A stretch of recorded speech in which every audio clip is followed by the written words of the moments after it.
Hello and welcome to today's presentation entitled Freedom and Natural Law by me, Lawrence Wasson. Let's get right into it. Before I start getting into the contents of the presentation, I want to give a shout out to Mark Passio. Mark Passio has been a huge inspiration for this presentation and has helped me immensely in understanding natural law for myself. I have come into alignment with natural law thanks to this presentation right here. Thanks to being aware of the laws of nature, seeing how they operate in my own life, and this presentation right here that Mark Passio gave a few years back, entitled Natural Law, the Real Law of Attraction and How to Apply It in Your Life. His website is www.whatonearthishappening.com. I highly suggest you go check him out. He has some of the most complete work when it comes to all things truth. Jiddu Krishnamurti said, "It is very easy to conform to what your society or your parents and teachers tell you. That is a safe and easy way of existing, but that is not living. To live is to find out for yourself what is true." In this presentation, I hope to help you, the audience, to understand the truth a little bit deeper and have a deeper understanding of yourself and reality throughout this presentation and by its end. A quote by George Orwell, "In a time of universal deceit, telling the truth is a revolutionary act." Absolutely. Especially in these times right now. We need people telling the truth everywhere, to anybody that has ears, to anybody. Plant seeds. I know you can't plant seeds in granite and stone. That's where most people are at. They are so encrusted and encapsulated and engraved in stone that it's very difficult to plant a seed in these individuals. But we have to do our best. Not hurt ourselves, but do our best and speak the truth anywhere and everywhere we can. Be 100% authentic in every single moment. We need this right now. We need this. Before I begin, the information I am about to present is nothing new. This presentation contains knowledge which has been passed down for millennia in a variety of seemingly different ancient teachings, philosophies, religions, and traditions. Most of the knowledge contained in this presentation has been both purposely hidden from humanity and, when it has been revealed, heavily obfuscated and intentionally altered to mislead for reasons I will be explaining throughout this presentation. Also, this presentation does not contain my own personal opinions, and if I do express an opinion, I'll be sure to announce I am doing so. This is my own unique take or expression regarding what natural law is and what is required of us to live our lives in accordance to these spiritual laws. Throughout this presentation, I'll be going over a variety of seemingly different topics, which are all ultimately connected and relate to the core subject matter: understanding freedom and natural law. The art of feeling. So I started off with this because this is the most important dynamic that we have to understand to be able to absorb the truth, to absorb any new knowledge. We have to be able to feel and gauge the veracity of the information being presented. So feeling it all the way through. The information I cover in this presentation must be felt all the way through. It is extremely important to take in this knowledge not only with the mind, but with the heart. One of the main issues human beings run into is that they lack the awareness to be able to integrate knowledge. In other words, they lack the ability to become the knowledge. We have to feel the truth deep within ourselves and our hearts. We have to integrate the mind and the heart. We have to be able to feel the truth and understand it and process it with our minds. In order to get anything out of this presentation, you must stay present. Presentation. Stay with me all the way through. To learn, we must take in knowledge with open minds and open hearts, not allowing preconceptions or beliefs to wall us off from potential beneficial knowledge. If you are triggered during this presentation, feel the reaction all the way through. It may be necessary to pause or even turn off this presentation to allow yourself to meditate on the reactions or feelings which may arise throughout my delivering of certain information.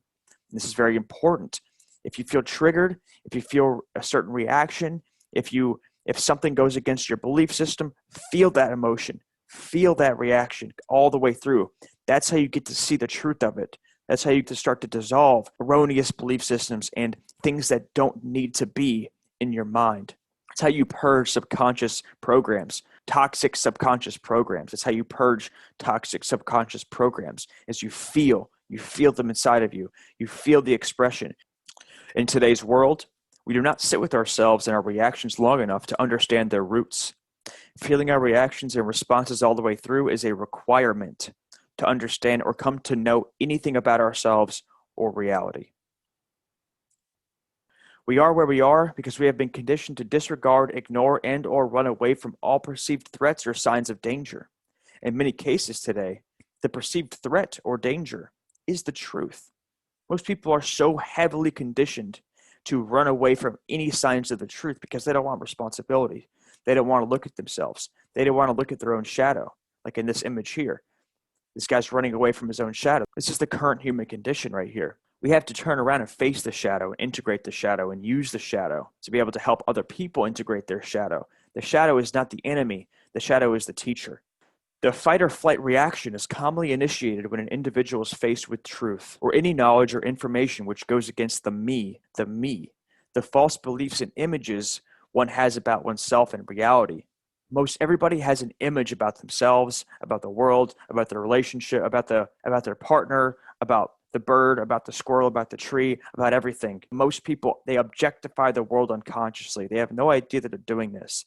They turn everything into a word, a symbol, an image. We have to be able to see through that image. We have to be able to see me, who I am, the falsity of the word me, the I, and we have to see it and allow it to dissolve because there is no I, there is no me. There's only I, which is all.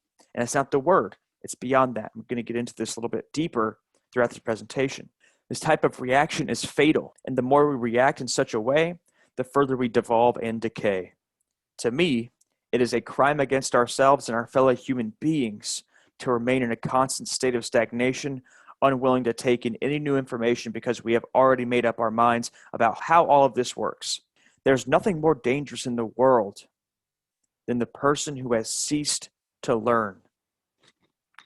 We must open our minds and our hearts and allow the truth to destroy what we once thought we were, so we may step into our true self, who we came here to be. The truth isn't a mental image. The truth is no projection. The truth just is. We come to understand and know the truth, not in thought, but with feeling. Thought is the dynamic which helps to express the feeling of what is. One more time. Thought is the dynamic which helps to express the feeling of what is. The truth cannot be thought about, only felt. The current human condition is slavery. I'm sure all of you could have guessed that or know that. If you're here watching this presentation, I'm sure you know that the human condition right now is slavery. We say we want freedom, liberation, sovereignty, to live in peace and harmony with one another, with ourselves and the world. We say we want change, transformation, unification, happiness, joy, love, and understanding. But the action we take in the world is creating the opposite effect of what we say we want. Why? Why is this happening? Because we do not have self-knowledge, do not understand natural law, and believe in and condone slavery. These three dynamics combined are a recipe for absolute disaster, as we are witnessing on the planet right now.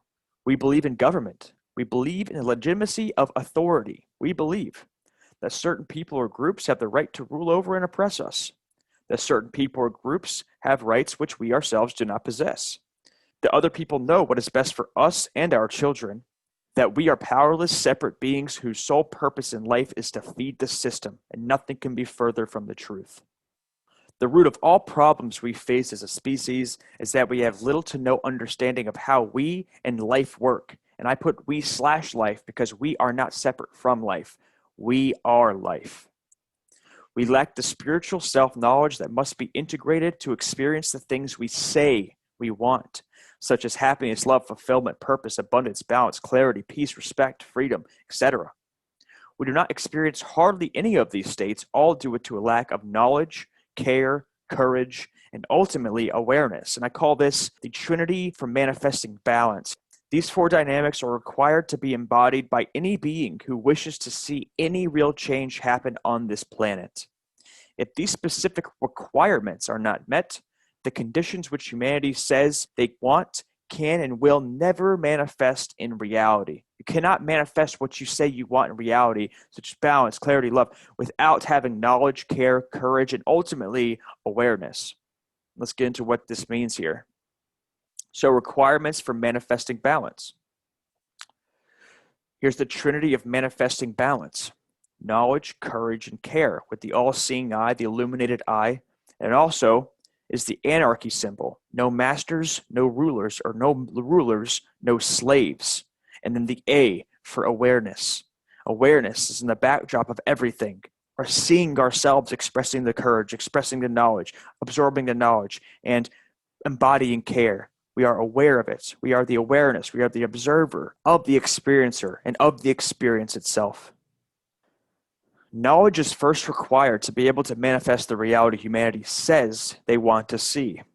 We must take in knowledge of who we are, which is self-knowledge, and how this reality works through natural law. This knowledge is currently present on a mass enough scale to awaken at least more than half of the entire human population once applied and lived. We have to live it. Since there is little to no actual positive change happening on Earth, this means that knowledge is being willfully neglected and or ignored. As long as this knowledge remains unknown, neglected, or ignored, the manifestation of the desired conditions of humanity will be impossible. You have to take in knowledge. As a human being on Earth, we have to take in knowledge of how this reality works, of who we are. And yes, all knowledge is within ourselves. We read a book, you watch this presentation, you watch a documentary. That knowledge is awakening inside of you. It's all pointing fingers. This whole presentation, this entire presentation is a finger pointing at you. You have the answers. You hold the key within yourself. This knowledge, you're just remembering this knowledge. This knowledge is dormant inside of humanity. We have to be able to awaken this knowledge through observance, through awareness, seeing it inside of us and feeling, engaging the veracity of it within ourselves. So we have to read books. It's a requirement to read books. You cannot get around this. You cannot just watch videos. You cannot just listen to podcasts. You have to read books. Spend time in nature. Nature has so much to offer you, so much to show you. Being in the flora, being with the earth, spending time with the earth, speaking with other people. This is another humongous aspect of gaining and coming to an understanding of the knowledge that you have. I have personally come to the most realizations through speaking with other people. With just speaking and allowing my voice to be heard, I have come to understand basically everything that I know today. And that I have come to understand is by speaking about it, by talking about it. You can't just take it and take it and take it and take it in endlessly. You will explode. You will implode. You have to talk about it. Talk about it with your friends. Talk about it with your family. Talk about it with your peers. Reach out. Communicate. That's how you gain knowledge and come to an understanding of knowledge. And looking at ourselves, the ultimate dynamic that we have to constantly apply and be doing is looking at ourselves. This is how you gain the most knowledge here. You always have to watch yourself. Look at yourself. We are the number one book that we can read, us as individuals. I am the most important book that I could ever read. That's what we have to understand. And the knowledge about how all the dots connect. We have to take in knowledge of how all these dots connect. Most people see the dots, but they don't see how they connect. So that leads to a state of confusion. Care is the second dynamic we must embody to be able to manifest the conditions we wish to see in the world.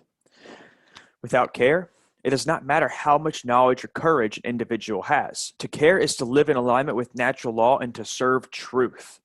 One more time.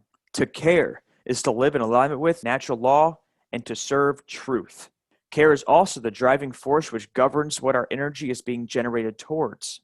If we are in possession of knowledge but do not care enough to apply it to our own lives and share it with others, then what good is the knowledge? Likewise, if we have the courage to take action, let our voices be heard and help ourselves/others, but do not care to do so, then what good is our courage? We must embody care to be able to embody both knowledge, truth, and courage, action. We have to care. That's the foundation for everything. You have to be able to care first, to be able to do anything in this world, to apply any knowledge, to express any form of courage, to reach out. You have to have care. You have to be care. We are care ultimately at our core. We have to care about one another. We have to care about lighting each other's torches. We want to get out there. We want to help people awaken and illuminate other people. Help other people to illuminate themselves. We can't illuminate other people. Help other people to illuminate themselves. We can only teach an individual how to light the torch. They have to do it themselves. But we have to carry that fire to one another. We have to care enough to connect with one another. We have to care enough to pass on this information, pass the torch to one another. We have to care about each other in a very intimate way. Like, you got to really care. Like these lions are caring for each other. Look at that. Look at that. We have to care like this. We have to have this level of care. We have to care about the planet. We have to care about Gaia. We have to care about our mother here. Our mother is Earth. It's Earth. It's this living, breathing entity that does everything for us. It does everything for us. And she's getting angry. She's getting angry because we don't care. And then care enough to look at ourselves. This is a common theme in my work, is we have to constantly look at ourselves. I can't hammer this enough. Even people that think they are in the know don't look at themselves enough. And therefore, they do not create the circumstances that they want to see happen in the world. They do not create the manifestations. They do not see the manifestations take place because they don't look at themselves enough. They're fixated on getting the message out there. They're too fixated on this and that. They don't take the time to do that introspective work. They don't take the time to constantly be aware of themselves and care about themselves and care for themselves. And then you have to care to see how all the dots connect. I care about how the dots connect. I want to see how it all relates. We have to have that mindset. And then courage. Courage is the third dynamic we must embody to be able to manifest the conditions we wish to see in the world. To embody courage means to take action by applying knowledge to ourselves and sharing the knowledge to help free the minds of others. To have courage is to be willing to serve the truth and freedom no matter what the cost. No matter what the cost. Because we understand that we live on forever. We never die. Courage is ceaselessly standing up for what is right. If we say we care and have knowledge, but lack the courage to express true care and share said knowledge, what good is our care and knowledge? MLK said, the ultimate measure of a man is not where he stands in moments of comfort and convenience, but where he stands at times of challenge and controversy. And I would say we are in those times right now. This is way more relevant now than it ever has been.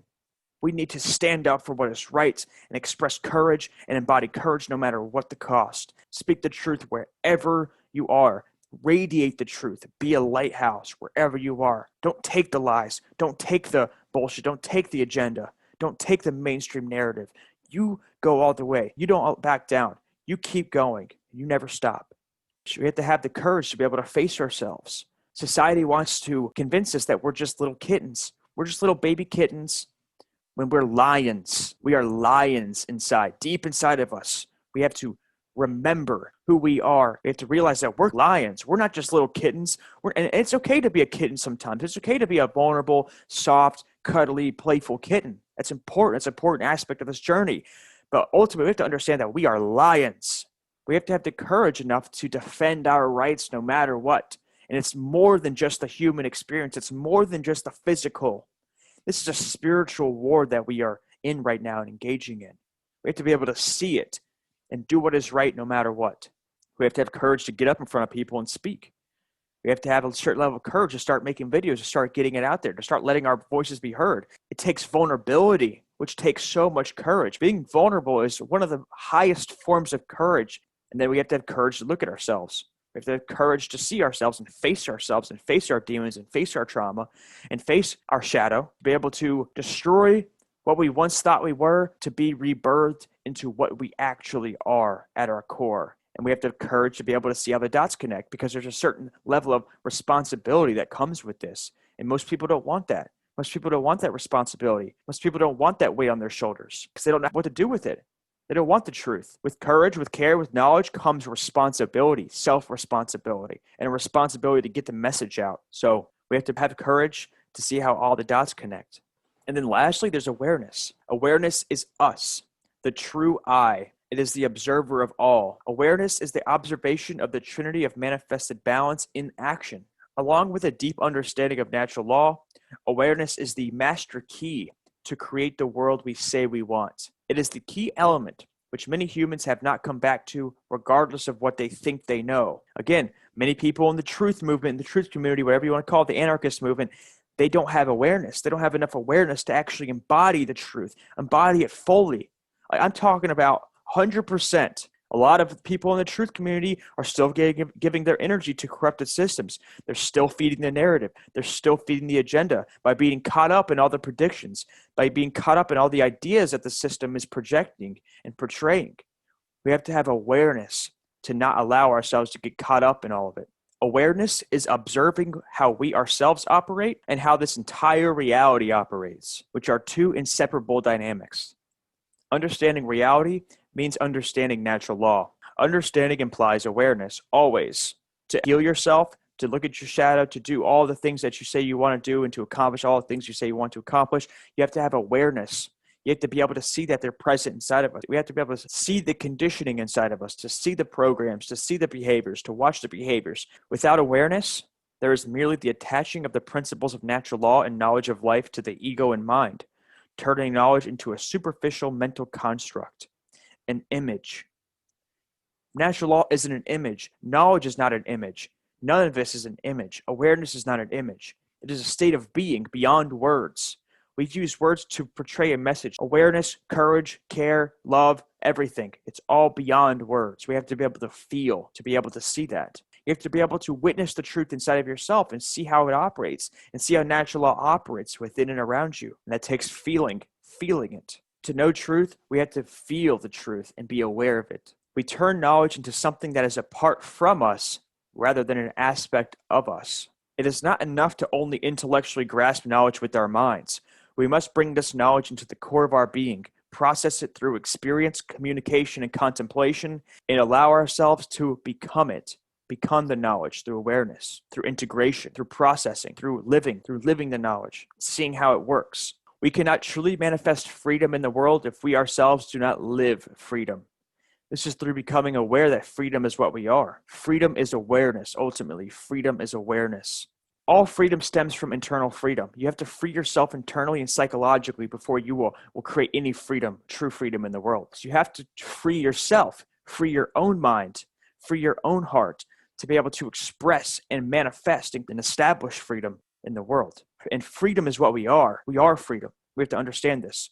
So here we go. Care, knowledge, and courage, and then awareness. We are the eyes, and you'll see the eyes throughout this presentation. We are the eyes observing it all. We are watching ourselves. We are watching the movements. We are watching the flow of life. We are watching reality play out. We're watching the screen. We are taking part in it, and we are the observer behind the screen. Ultimately, we are the awareness, the infinite awareness that watches the experience playing out on the screen. So we can choose to get engaged, or we can choose to not be engaged and just observe. Energy flows where attention goes. Attention is full awareness. If you're giving your full awareness to something, you're not necessarily giving your energy to that. You give your energy to something as soon as you start thinking about that something. As soon as you start engaging in the process of thinking about whatever you are observing or looking at, that's when you start giving your energy to that image, to that screen, to whatever it is that you're observing. You are in awareness, no thought. You're not feeding any thought. Thoughts can go by. Thoughts can pass by. These images can pass by, but we are watching them go by. We are not feeding. I can feed the thought. If I feed this thought here of going out in nature, then I will manifest it in my reality if I start feeding it long enough, if I put my will behind it. If I feed the thought of reading books, if I feed it and feed it and feed it, eventually I will read a book. If I feed the thought enough and put my will behind it, get emotionally involved in the realization that I am courage, I am the lion, then guess what? I will be the lion because I will embody the lion. And I have to infuse it with my action. Thought without action is meaningless. You feed thoughts long enough, they will manifest in reality. But what comes with that is the active aspect of any manifestation, taking action in the world to create the change, to pick up the book, to walk out in nature, doing whatever it takes to embody the energy of the lion, to care for one another. So you choose to feed the screen. You choose to feed the image. And that's what awareness is ultimately all about. In feeding what you want to feed, what's going to be conducive for the health of you and your fellow man, understanding that we're all connected. And then awareness of how all the dots connect, how all this works. We have to just watch it and see it and observe it without getting so engaged with all the things. Having awareness means getting engaged with only the dynamics that we want to get engaged with. This also goes into being a mastermind. Being a mastermind means being a master of your mind, not the other way around. All right, let's get into the definition of natural law. What is natural law? Let's break down the two words, natural and law. Natural means inherent, having a basis in nature, reality, and truth, not made or caused by humankind. Then law is an existing condition which is binding and immutable, which means it cannot be changed. It's objective. It's immutable. It's present. Natural law is a set of universal, inherent, objective, non-man-made, eternal, and immutable conditions which govern the consequences of the behaviors of beings with the capacity for understanding the difference between harmful and non-harmful behavior. The understanding of natural law is centered upon bringing our own conscience into alignment with objective morality. This means definitively knowing which behaviors are right because they do not cause harm to other sentient beings, and which behaviors are wrong because they do cause harm to other sentient beings.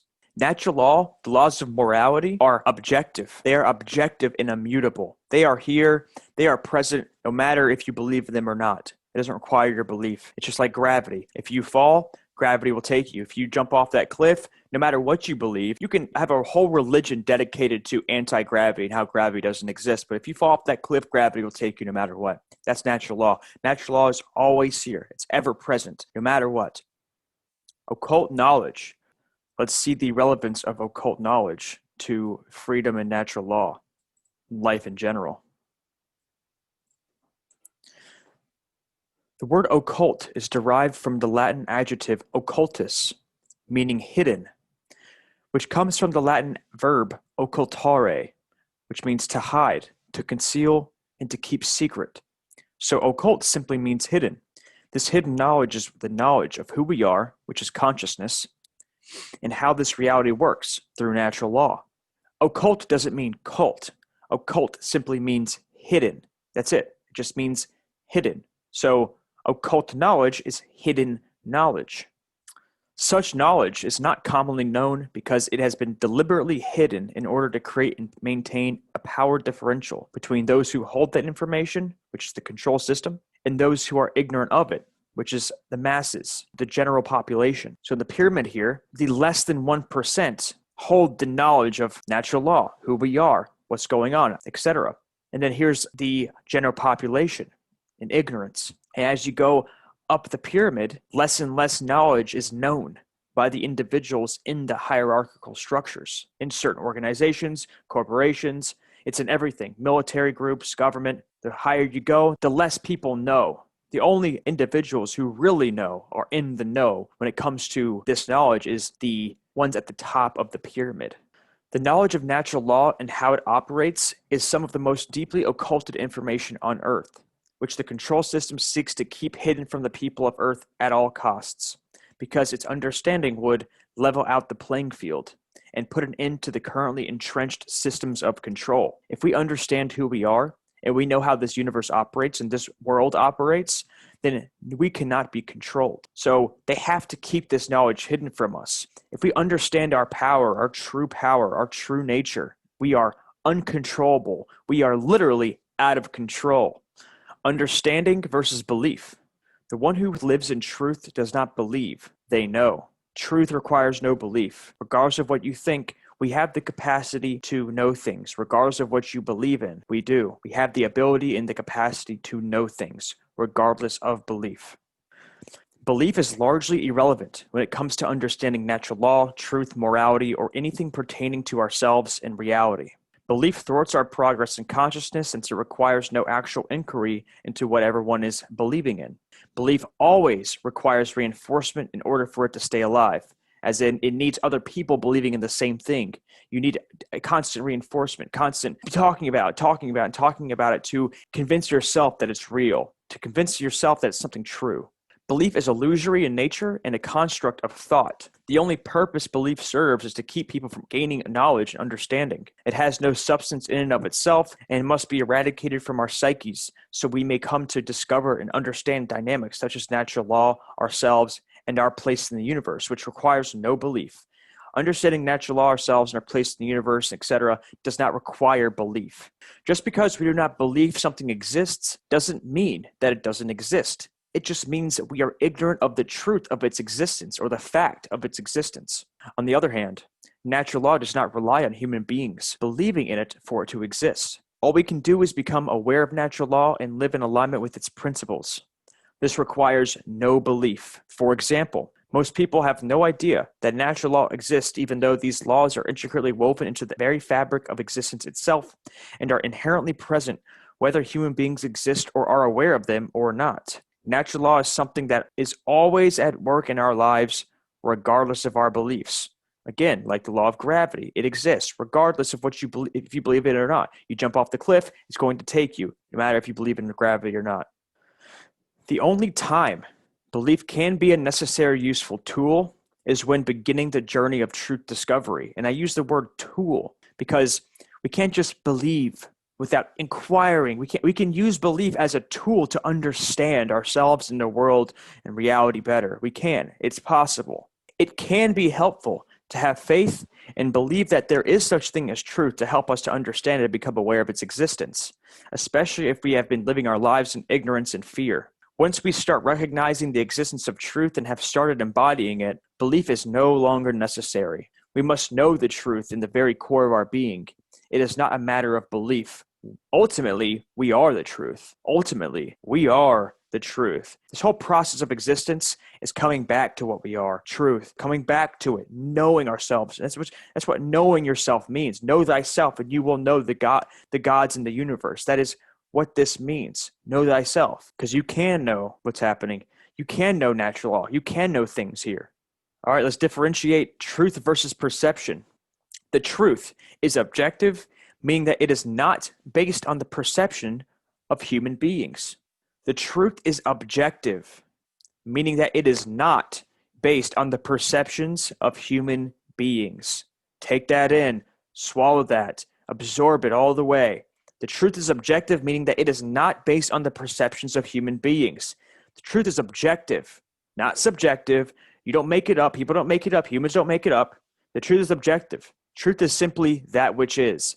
It is that which has occurred in the past and that which is occurring in the present. So truth simply means that which is. You know, people don't want to hear this. People want to hear that there is such thing as actual truth. People want to just stay in their cozy belief systems, in their blissful ignorance, and just go about their days. No, truth exists. We can come in alignment with it. We can know it. Perception. The truth does not require human perception to exist. The truth always exists objectively, regardless of if we are aware of its existence or not. Perception is reality is one of the most widely used yet completely inverted and just straight up wrong sayings I have heard from many human beings personally. In my personal life, I have heard people using this so much, especially early on in my journey, especially early on, and before I even opened my eyes and realized how reality works and who I am. The quote should go something like this: your perception is the reality that you have been trained to see, not reality itself. Most people have been trained to view reality in a certain way, so they don't actually see reality. To see reality, for your perception to be reality, means to be in full-on awareness with no belief systems, nothing holding you back psychologically, spiritually, physically from seeing the truth of what is.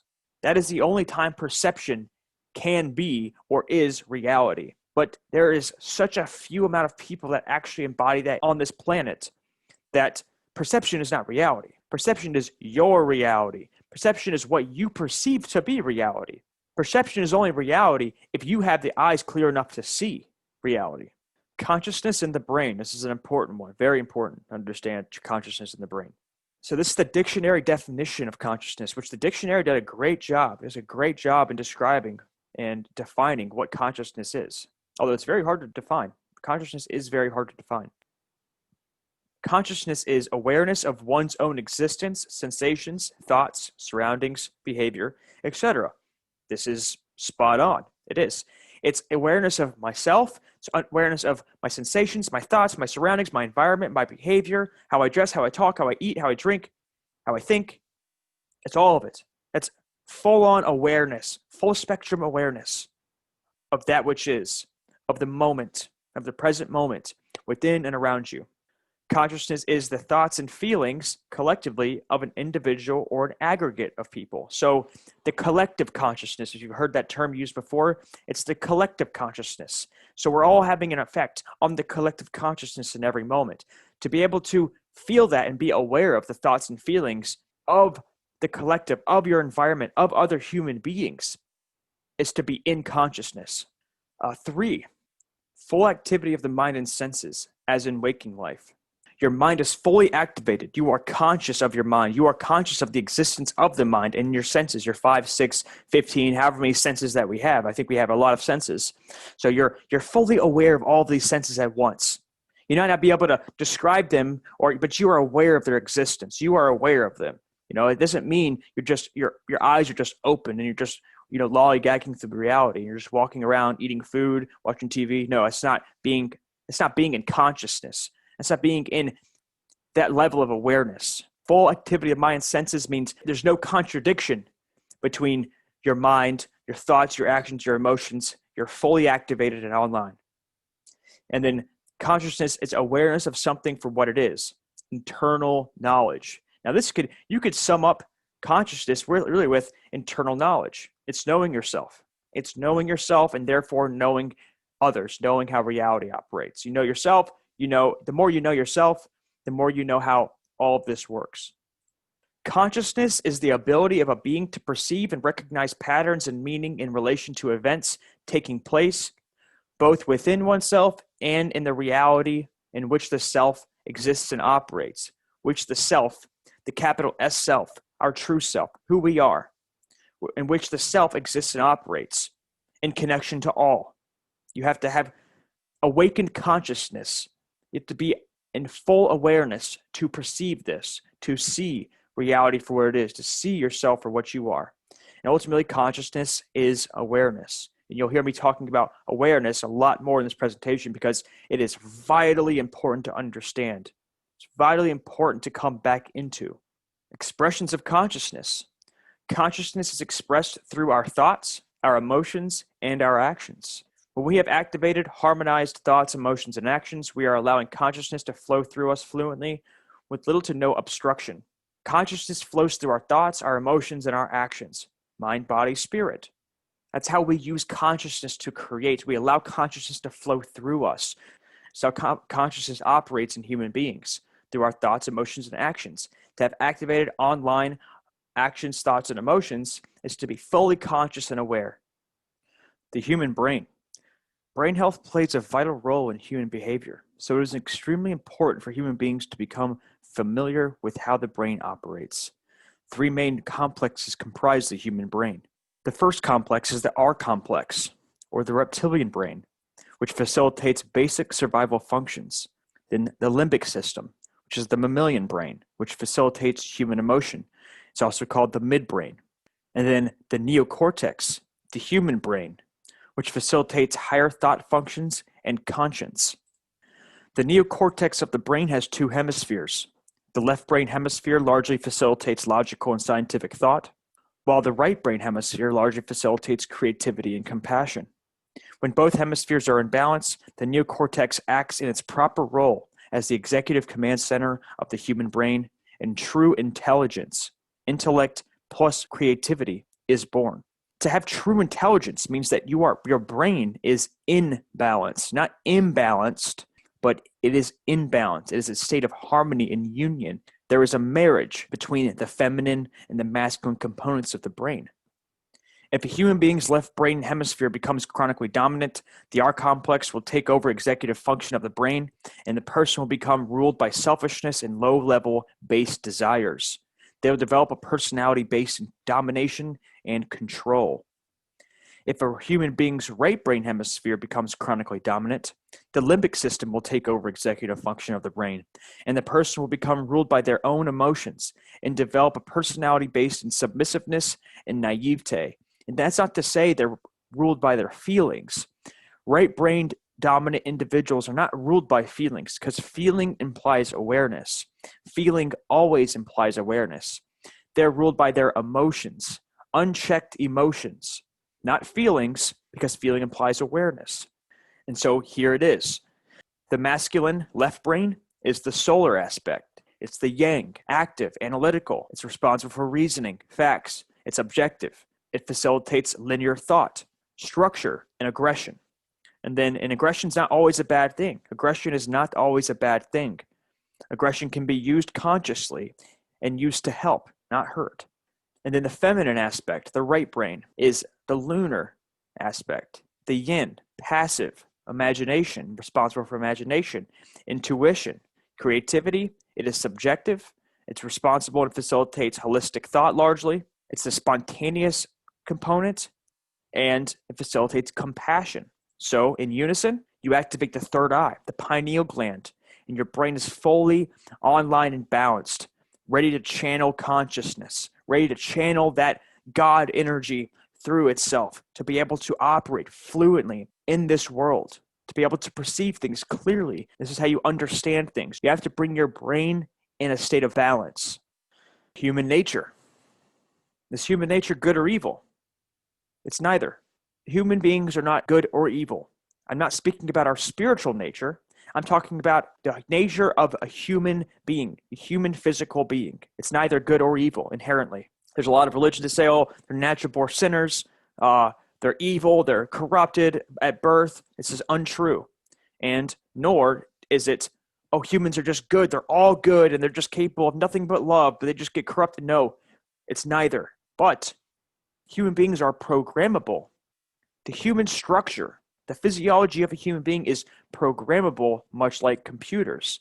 Human beings are not computers, but they act as highly sophisticated biological computer systems because we're programmable. Like a computer, if a human being has a bad file system format, which are the conditions during a child's formative years, a bad operating system, culture, and society. The operating system is the human being's culture and society, and bad software programs, the software programs being erroneous, rigid, and dogmatic beliefs.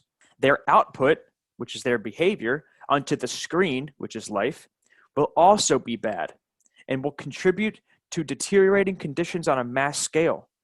Like a computer, the behavior of a human being will largely depend upon its programming, which is the quality of information put into it, which enables it to process and create efficiently. Now, this slide in particular, I had to study for a minute. I had to study for a while. This is directly from Mark Passio's Natural Law seminar. This is something that I had to study personally here. I had to sit with this slide and I had to just look at it. I had to just take it in for a while. Garbage in, garbage out. If you put garbage into your body, you will emit garbage. And then quality in, quality out. Quality information, quality knowledge, quality food, quality sustenance. You will be emitting quality knowledge, quality energy, just quality energy overall. You know, it's funny, real quick, I want to share this little story. Me and my partner walk basically every single morning around our neighborhood. And we've been picking up so much trash scattered throughout our neighborhood. And we never see like wrappers for like health foods. We never see wrappers for like, you know, any food that's actually good for you. It's so interesting. And today we were walking and I'm picking up these like goo candy wrappers, like sour candy wrappers, and I don't know what else, Doritos, Cheetos, all this garbage, a lot of beer cans. And I realized garbage in, garbage out, literally garbage out. So how our reality is built. So it starts on the available information. The foundation is the information that we have, the available information that we have. This constitutes potential knowledge that may be gathered, processed, understood, and acted upon by individuals, which leads to the decision-making process. These processes take place in the human mind and are chosen by each individual based upon available information. So if you don't have any available information, truth or real knowledge about how reality works or anything, your decision-making process will be skewed. You won't be able to make a proper decision. You will not be able to make a proper decision for yourself or others because you don't have the available information to make that decision on. Decision-making process goes into the human behavior, leaks into the human behavior, the behavior of the human being. Each individual's behavior is based upon the quality of their decision-making processes, which in turn are based upon the quality of their available information. And then the human behavior leads to the manifested reality. The quality of the condition which manifests in any society is based upon the aggregate quality, which means the collective quality of human behavior within that society. So if you have knowledge of how you work and reality works, this leads to true understanding. So as you apply that knowledge, leads to understanding the knowledge, understanding how reality works, which leads to wisdom, which is the action component, which is going and acting on it, speaking about it, talking to other people about it, emitting it from your being a lighthouse, radiating it, living it, and then which leads to the generated result of order. You generate order in your environment, in your inner environment and your outer environment, inevitably. On the flip side, if you do not have the knowledge of how you work, how reality operates, natural law, etc., you will lack true understanding, any understanding of how anything works, which leads to zero wisdom whatsoever, which leads to chaos every single time. Always leads to chaos. All right, let's get into the principles of natural law. Principles, the word principles comes from the Latin noun, see if I can pronounce this right, principia, first, foremost, leading, chief, most necessary. Principles literally means first things. You've heard the term first things first. This is what this means. Your principles come first, every time, always. If you have no principles, you're generating chaos and slavery in the world, inevitably. You don't have a choice. It just happens. It just happens through you. Principles are states of being. They are states of being. Not something you have to keep thinking about. Like, you make a decision, you're like, is this in alignment with the principle of cause and effect? You don't have to think about it. You have to get to the point where you just know how this universe works, how natural law works. I'm just using words to point fingers at what is the truth. It lies inside of you. You understand it, you know it, the words go away. You don't need words. You don't need words to understand this. It's a state of being. You bring it, you just become aware of it. That's it. You just become aware of it. Principles are that which is most important. They are most important. So natural law is most important to understand. Yourself, who you are, is most important to understand before anything else. You have to understand the principles of natural law. They are most important here to understand. So the general principles of natural law. Natural law is expressed through 7 basic underlying principles, plus an 8th principle which binds the other 7 together. These principles, once understood and embodied, constitute a master key through which universal wisdom, including the knowledge of the requirements to obtaining that which we desire, is unveiled or de-occulted or revealed. It is out from hiding. It is de-occulted. I don't identify as anything. I don't label myself as anything. But if I were to, I would say I am a de-occultist or a light occultist. So I am de-occulting this knowledge, this deeply occulted knowledge. Once you understand and embody these principles and you know them, you live them, they are you. You are now allowing universal wisdom, universal energy, your awareness, what you are, your highest self, if you want to call it your higher self. I hear that term being used a lot. Your higher self, which is you, to flow through you fluently with no obstruction. With no obstruction. You know how to live now. So here are the general principles of natural law. Number 1, the principle of mentalism. 2, the principle of correspondence. 3, the principle of vibration. 4, the principle of polarity. 5, the principle of rhythm. 6, the principle of cause and effect. And 7, the principle of gender. The first natural law principle is the principle of mentalism, which states the all is mind. The universe is mental. Thoughts lead to the manifestation of things and events. Thoughts create our state of existence and the quality of our experience here on earth. Therefore, be responsible for everything that you create by being responsible for everything that you think. This entire universe is mental. Everything in creation was created through the mind first. This is how this entire reality works. You're hungry, you think about eating, you eat. You need anything in this world, you need this, you need that, you want a t-shirt, you want a computer, you think about it. To get this mouse, I had to think, I want a mouse. And so I started looking at mouses and then I got this mouse. I manifested this mouse. To get this necklace, to get these glasses, to get this shirt, everything started in the mind. These headphones, everything starts in the mind. The universe is mental. You have to allow awareness to flow through the mind to create. If an individual is stuck in the realm of mind, they are inevitably bouncing off the walls within the framework of the mind. You have to use the mind. You have to allow awareness to flow through the mind to create and manifest a beautiful reality. So everything starts in the mind. Everything starts in the mind. If you want to change your reality, you change your mind. The second natural law principle is the principle of correspondence, which states that which is above is like to that which is below. That which is below is like to that which is above. The macrocosm, which is the very large, the totality, and the microcosm, which is the very small. The individual units, which comprise the whole, are reflections of each other. As above, so below. There is harmony between the physical plane, the mental plane, and the spiritual plane. Everything is connected. All is one. This is what the quote from Pythagoras, "Know thyself and thou shalt know the universe and God," points to, the principle of correspondence. And then here is some images that I thought were pretty neat to depict the principle of correspondence pretty well, to give you an image. Now, I don't know if Saturn relates to the root chakra.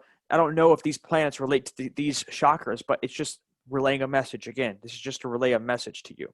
So each chakra system, each organ, each part of the body resembles something in the macrocosm. Each chakra, each energy center within your body is a microcosm representation of the macrocosm, a planet, a universe, a galaxy, a star, and then the ear here. Look at this. This is amazing. It's incredible, the intricacies of the physiology and physical human structure. It's so intelligent. It's incredible. Look how the whole body is wrapped in the ear here, the spine here, the rib cage, shoulder, neck, master shoulder, lower jaw, upper jaw, eye, sacral spine, lumbar spine. It's all related to the macro. So the ear, the different aspects of the ear will be the microcosm, and the entire body is the macrocosm. And this is depicting the energy centers as planets, as other planets. The third natural law principle is the principle of vibration, which states, nothing rests, everything moves, everything vibrates. At the most fundamental level, the universe and everything which comprises it is pure vibratory energy manifesting itself in different ways. The universe has no solidity. Matter is merely energy in a state of vibration. Our bodies, this computer, this mouse, this cup over here, everything is in a state of vibration, a rock. This is taken straight from the Kabbalion. From the all, which is pure spirit, down to the grossest form of matter, all is in vibration. The higher the vibration, the higher the position in the scale. The vibration of spirit is at such an infinite rate of intensity and rapidity that it is practically at rest, just as a rapidly moving wheel seems to be motionless. And at the other end of the scale, there are gross forms of matter whose vibrations are so low as to seem at rest. Between these poles, there are millions upon millions of varying degrees of vibration, from electrons, atoms, and molecules to worlds and universes. Everything is in vibratory motion. This is also true on the planes of energy and force, which are but varying degrees of vibration, and also onto the mental planes, whose states depend upon vibrations, and even on to the spiritual planes. Everything is vibrating energy. Everything is vibrating atoms, all chaotically vibrating together. So essentially, reality is an illusion. It has no, if you take a microscope powerful enough and to zoom in all the way into an atom, you would see it's just empty space. Just empty space. This is important to understand. The illusory nature of reality, the vibratory nature of reality. The fourth natural law principle is the principle of polarity, which states everything is dual. Everything has poles. Everything has its pair of opposites. Opposites are identical in nature, but different in degree. Extremes meet. All paradoxes may be reconciled. As in, everything comes back to itself ultimately. It's like, I am everything and I am nothing. I am everything and I am no thing simultaneously. Love and hate, good and evil, fear and courage, hot and cold. This natural law states that the only difference between these two seemingly opposing states are in degree. Opposites are really only two extremes of the same thing, with many varying degrees between them. So, for example, hate is just the absence of love. Evil is just the absence of good. So love and hate are two sides of the same coin. Good and evil are two sides of the same coin. Fear and courage and hot and cold. They're all two sides of the same coin. Ultimately, the fifth natural law principle is the principle of rhythm, which states everything flows out and in. Everything has its tides. All things rise and fall. The pendulum swing manifests in everything. The measure of the swing to the right is the measure of the swing to the left. Rhythm compensates. There's always an action and a reaction, an advance and a retreat, a rising and a sinking, an ebb and a flow. This is in the affairs of the universe, worlds, humans, animals, mind, energy, and matter. This law is manifest in the creation and destruction of worlds, in the rise and fall of nations, in the life of all things, and finally, in the mental states of man. So, to give one example, pleasure always breeds pain. You can't have pleasure without pain. Our goal in reality should be to bring that pendulum in the center, to become centered. That's what it means, to become centered, to be in awareness and watch yourself and understand what's happening here, this ebb and flow of reality. And then eventually bringing it right to the center, okay? Today, in this world, we have the pendulum that's swinging all the way up here into slavery, into evil, into chaos. And it's all moving in that direction. It's moving in that direction. I like to think that we are starting to create a pressure on that pendulum, on that, to swing it back into the realm of, goodness and balance. But really, if you really want to get real here, it's in the center is where we need it. It's the center where we need it. That's the harmonious and balanced aspect of reality right there. There would not be evil without good, and there would not be good without evil. By evil being born, good is born. By good being born, evil is born, if this makes sense. So our ultimate goal in life should be to be centered and to remove that which does not belong. If it obstructs balance, if it obstructs harmony, if it obstructs our physical body or anything in nature, it needs to be removed. It's not, oh, I'm good. Like, you're not fighting. You are allowing it to dissipate through seeing it with awareness. So to bring that pendulum back down, we have to have enough force on that pendulum to swing it back into the opposite direction. And not to go all the way up, but to bring it in the center. To bring it in the center should be our ultimate goal. Not to bring it all the way up into good, because then you're going to have a whole nother slew of problems. To me, you're going to have a whole nother slew of problems. And that's how I feel about it. We need to bring that pendulum to the center of good and evil, where good and evil, we have transcended good and evil. We are just that which is. We are just balanced individuals. We're not identifying as good, evil. We are just, and you could say balance is goodness. It's basic goodness. But to bring it all the way up into the realm of good, supposedly good, is to create another fall, is to create another flow, is to create another ebb. So to me, we have to bring that pendulum swing to the center, rocking hardly back and forth perhaps, but we need to bring that pendulum to the center. The principle of cause and effect is the sixth natural law principle. If you're going to remember one natural law principle, you need to remember this one. And this is a great image that depicts the law of cause and effect, because he pushes down this wooden piece here, and you see it takes time. It takes time to circle around to hit him, but it will hit him eventually. And that's how this all works. You put something out there, you're not going to receive the consequence perhaps immediately, but it will come back to you. Every cause has its effect. Everything you put out there, you bring back to yourself, you bring back to the world. Every cause has its effect. Every effect has its cause. Everything happens according to law, natural law. Chance is but a name for law not recognized. There are many planes of causation, but nothing escapes the law. Nothing escapes the law of cause and effect. Nothing. So the plane of effects is the physical world. This is where manifested realities have formed due to their underlying causes. The plane of effects constitutes that which has already occurred. It's the past. It has already occurred. There's nothing you can do about it. As such, no power to affect change lies here, because that which has already occurred cannot unoccur. It has become that which is, the truth. Human consciousness seems to be trapped upon the plane of effects, meaning that humanity as a collective remains ignorant of the underlying causes which they themselves set into motion and which lead to self-inflicted suffering in their lives. So you can't change anything in the physical plane. You can't change anything at all on the plane of effects. You have to go to the mental world, the mental plane. Most of humanity is trapped in the physical plane. They think that there's going to be a solution in the physical world, and all they do is identify with physical phenomena. And so that's where they mess up. That's why they suffer. That's why they suffer so much, and that's why they don't learn from their suffering, because they don't go into the mental plane, the causal factor to all physical events and to all physical phenomena. So the plane of causality is the mental world. This is where causes are set into motion prior to manifesting as formed realities. The plane of causality constitutes the causal factors, the why, which underlie and precede all manifested things and events. All power to affect change lies on this plane.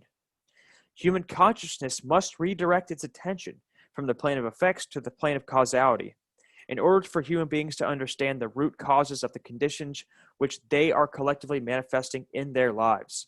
Only then will humanity be able to co-create their shared reality on a conscious level rather than an unconscious one. So to be conscious of your existence, to be conscious of the solution lies in the mental world. It lies in awareness and in the mental world, and understanding and seeing, oh, my thought created this effect. Oh, I need to solve this problem. I need to change my thinking. I need to change my attitude. I need to change my behaviors. So it all starts in the mind. Again, it goes right along the lines with the principle of mentalism. We must stop fixating on the plane of effects because no change can happen here. It's just the result of everyone's thinking in front of our faces. It's the result of our thinking. It's the result of how we carry ourselves. All physical events are the result ultimately of our actions and the way we think and the way we operate and what's going on inside of us. As within, so without. Law of correspondence. As within, so without. It's how it works.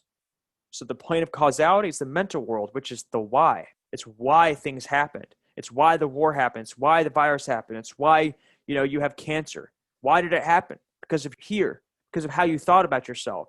How you carried yourself. It's what you believed in that caused the illness, that caused the war, that caused whatever happened externally. All power to affect change lies here. Thus, this is where human consciousness must go. And the plane of effects is the physical world, which is the manifested reality. The manifested reality is a result of our thinking, of what we put our energy into, in thought land, in our mind. No power to affect change lies here. Yet this is where human consciousness is trapped. Human consciousness is trapped on the plane of effects where no change can happen. And that's why 99.99999% of humanity is enslaved. In the seventh natural law principle is a principle of gender, which states, gender is in everything. Everything has its masculine and feminine principles. Gender manifests on all planes. On the physical plane, the principle manifests as sex. On the higher planes, it takes higher forms, but the principle is ever the same. No creation, physical, mental, or spiritual, is possible without this principle. And then mental gender, as we went into earlier, mental gender is the state of coexistence between the masculine and feminine aspects of the human brain, to give a good example of gender, the principle of gender. Our left brain hemisphere largely facilitates the masculine aspect of the brain, or intellect, logic, analytical, and linear thought processes, while the right brain hemisphere largely facilitates the feminine aspect, or intuition, creative, compassionate, and holistic thought processes. We need to bring the brain in balance to be able to be true creators in this world and to be conscious of our creative capacity and aware of how we are operating in the world. And the eighth principle is the lost principle. It's been called the lost principle because it's lost to humanity largely. It's lost to humanity. It's the principle that binds the other seven together. Without this principle, you don't have the other principles. You can't embody the other principles. You can't come to understand the other principles unless you are in alignment with this ultimate principle that encapsulates and is the foundation of the other seven principles. The lost principle, or generative principle as it's been called, is the principle of care. What we care about on a day-to-day basis acts as the driving force of our thoughts and actions. Therefore, care can be seen as the ultimate generator of the quality of our experience. The word generative comes from the Latin verb generare, which means to create. What we care enough about to put our will behind is ultimately what gets created in our world. The world is the way it is because most people do not care enough to change it through their actions. If we don't care, then what good is natural law to us? We don't care about who we are. We don't care about how reality works. We don't care about other people. We don't care about life. We don't care about animals. We don't care about the planet. We don't care about love. We don't care about freedom. Then nothing's going to happen. No change can take place. All you're going to do is devolve. All you're going to do is decay. So we have to care to embody these principles. We have to care to love ourselves, to care, to appreciate ourselves and appreciate this existence and to create harmony and balance in the world. We first have to care. To read that book, you got to care. To watch this presentation, you have to have a certain level of care. If you don't care, you're not going to watch it. If you don't care, you're not going to apply the principles. You don't care, you're not going to be aware of them. You're just going to do what you think you care about. Social media, do whatever you've been programmed to care about. So we have to care. We have to care to go into this information, go into ourselves and understand who we are, to understand how reality works. We have to first care. Natural law has also been known as the law of cause and effect. which states, effect invariably follows a cause, and for every action, there exists an equal and opposing reaction. Natural law has been called the law of attraction. The energy you emit is the energy you attract. Energy flows where attention goes.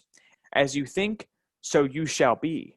And we just went over this big time. As you think, so you shall be. Natural law, also known as karma or moral law. You reap what you sow. And then natural law is also gone by, or also you could also call the natural law the golden rule. Do unto others as you would have done to yourself. And the way I see this, the golden rule is do unto others as you will have done to yourself, because how you treat life is how life will treat you. No matter, like, you reap what you sow. No matter what you think, if you believe this or not, if you believe in karma or not, if you believe in natural law or not, this is a universal truth, immutable truth. All you can do is become in alignment with it. All right, moving on to the two spiritual currencies. There are two spiritual currencies, time and attention. This analogy can be seen very readily in the sayings spending time and paying attention. Whatever information and endeavors we put our time and attention toward, we end up getting something in return for that investment. This return could come in the form of knowledge, understanding, skills, inspiration, insight, and/or expertise. If we invest our spiritual currencies wisely, we should seek to improve the quality of our attention by placing it upon information that has the ability of improving both ourselves and the collective human condition. Such an effort would also constitute a valuable investment of our time. We should ask ourselves, what am I spending my time on? What am I paying attention to? And most importantly, what is the quality of the manifestations, the effects I am receiving in return for the investments of my time and attention?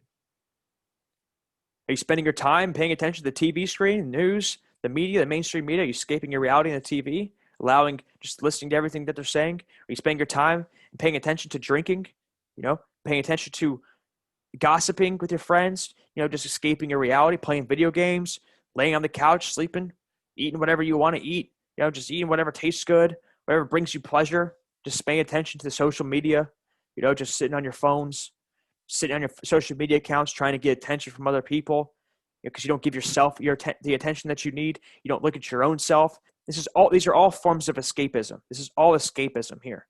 These are not at all. These are in the opposite direction of being valuable investments of time and attention. So are you doing this, or are you doing this? Paying attention to books, spending your time reading, understanding yourself. This is one of the most important things that we can do is read. Unfortunately, many people have their attention spans less than a goldfish. See, this is instant gratification. This is all instant gratification. This is not instant gratification, and that's why it's so difficult for people to do it. You sit down, you read books because you are hungry for knowledge. You want to understand who you are. You want to understand how to heal the world. You want to do whatever it takes to heal yourself and help heal and bring balance to the world. By connecting with people, by reaching out, by making videos, letting your voice be heard. And again, this isn't immediate. Do your best to grow as fast as you can, but don't rush yourself. Don't rush the process. Again, this isn't instant gratification. This isn't now. This takes time. This takes time. I know we just have now, but this takes time. You know what I mean? Are we spending our time in nature, learning about ourselves out in nature, paying attention to ourselves, meditating, calming our mind, quieting our mind so we can spend more time in awareness, in quiet stillness and observation, and quiet contemplation about reality, about who we are, about a new concept, about a new idea. That's so important. Most people are just trapped in their mind, thinking. And thinking serves its purpose. Thinking serves a purpose. But we need to contemplate. And then are we spending our time are we spending our time on the shadow work, baby? Purging all those belief systems, purging out all those erroneous, rigid ideologies that we've held on to our whole life, purging all the trauma and all the guilt and all the shame, anything that doesn't serve us anymore, purging out what does not belong. This is so important. And these are things that we need to be paying attention to, spending our time on. And then ultimately, looking at ourselves, watching our thoughts, watching our behaviors, watching our emotions, how we act, how we dress, how we think, in all areas, full spectrum awareness of who we are in every single moment. That's what needs to be integrated. That's what we need more than ever right now. And then help other people do the same. Look at yourself and then help other people do the same. I don't know about you, but that's what I'm here to do. And I believe that we are all here to do that. We're just not aware of it. Whether we know it or not, we're here to do this work. We're here to do this work. Go from here, learn and grow from the experiences that you had back in these days. Feel the misery and the suffering from it. Allow the purifying fires of hell to burn you and come out unscathed. Harness the flame. That's what this is all about. Harness the flame. Harness the flame. Become a flame warrior. That's what we need right now. We need flame warriors in this world. Flame warriors. Learn how to transmute that fiery energy. Learn how to transmute anger, transmute aggression, transmute all these emotions, and use them to our highest capacity to exercise our highest potential on this planet. The recognizable workings of natural law in human life take place through 5 basic expressions. Each of these 5 expressions have a positive and negative aspect, giving us a total of 10 overall natural law expressions. All right, so with each expression, there is a positive aspect and a negative aspect. So let's get into what all of this consists of.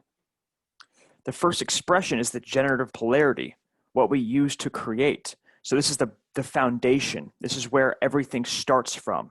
It starts from either love, and then we'll get into the other negative aspect. So love being consciousness, love being openness. You are open to truth. You are open and receptive to understanding who you are, to understanding reality, to understanding what's going on. So the positive generative polarity, the foundation here is love or consciousness. The positive aspect of the generative polarity is love. In regard to natural law, love should be seen as the expansive force for consciousness. Love is the force which helps us to become open to truth and expand our awareness. Love must be our foundation in order to live in alignment with truth and natural law. So you have to have love. You have to embody love. You have to love yourself and therefore love life. You cannot love yourself without loving life. Love is the expansive force for consciousness. It is the energy that allows you to be receptive to truth and open up to receive truth. Love is seeing beyond belief. Love is seeing things for how they are, seeing things for what they are, seeing the truth of the matter. So we have to have love as our foundation. We have to be operating from a place of pure, unconditional love. And love is unconditional by nature. One of my favorite writers of all time, Khalil Gibran, said, "When you love, you should not think you can direct the course of love. For love, if it finds you worthy, directs your course." You look at love as infinite consciousness, as what you are. At your core, on a spiritual level, we are love. We just pretend like we're not, and we fall into ignorance, we fall into fear. We're going to get into that. And so the positive aspect of the generative polarity is consciousness, or is love. The negative aspect is fear, unconsciousness. So the polar opposite of consciousness or love, fear. The negative aspect of the generative polarity is fear. Fear is the constrictive force, which holds back our progress in consciousness and keeps us from understanding truth. It is a state of unconsciousness which blinds us and ultimately shuts down our awareness. It shuts down our awareness completely because it keeps us from being able to see clearly. It keeps us held back in the mental constructs that we've adopted. It thwarts our progress in consciousness because psychological fear binds us and holds us back to our beliefs. It holds us back to our ideologies, to the erroneous belief systems that we've clung on to our belief in whatever it is. Our beliefs about the world, our beliefs about reality, our beliefs about ourselves. So fear holds us back from understanding truth. It holds us back from generating love and freedom and all the things that we say we want. So the next expression is the initiating expression. So it's just starting the process. Starting the process, we have to have knowledge. We have to have knowledge to start the process in a positive way. In this regard, how I'm using knowledge is the acceptance of truth. It's accepting of truth, real knowledge, understanding who we are, understanding natural law, understanding what government is, et cetera, et cetera, et cetera.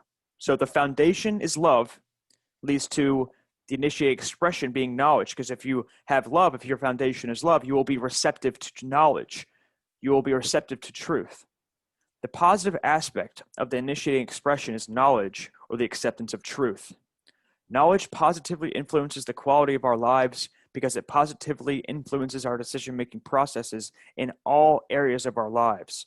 As I said in previous slides, we have to have the knowledge of how we operate and how reality operates to really understand what's happening, to actually create balance, to live in harmony with reality, with the truth. To live in harmony with the truth, we have to have knowledge. And we have to understand that knowledge, and we have to apply that knowledge.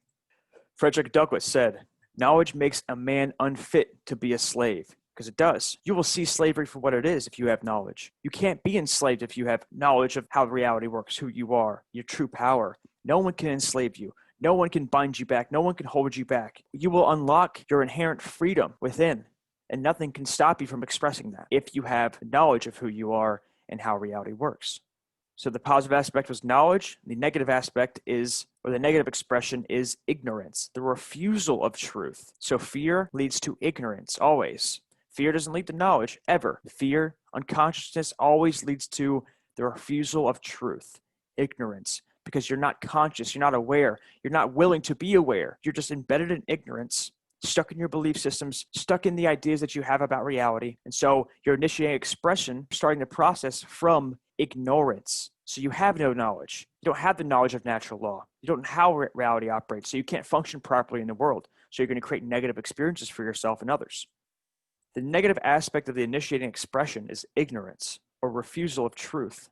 Ignorance negatively influences the quality of our lives because it negatively influences our decision-making processes in all areas of our lives. Ignorance means not knowing, even though the necessary information is present, because that information has been willfully refused or disregarded. And this is the state that we're in. People are willfully refusing and disregarding knowledge, true knowledge, knowledge about what's happening in the world, the facts about what's going on in the world, about who they are, about everything. And they're just in, la-la land, lollygagging through ignorant land. We can't have this. We can't have this to create a world of balance. You can't just magically poof into a world of balance and freedom while remaining in a state of ignorance. And here you go. This is the human condition right here. See no evil, hear no evil, speak no evil. So you're just refusing reality completely. You're refusing to see the world that you live in because you're refusing to see yourself ultimately. The most violent element in society is ignorance, says Emma Goldman. And this is absolutely true. The most violent element in society is ignorance. People are embedded in fear that leads to ignorance. And so people are coming from a place of ignorance. They think they got it figured out. They think they know what's going on.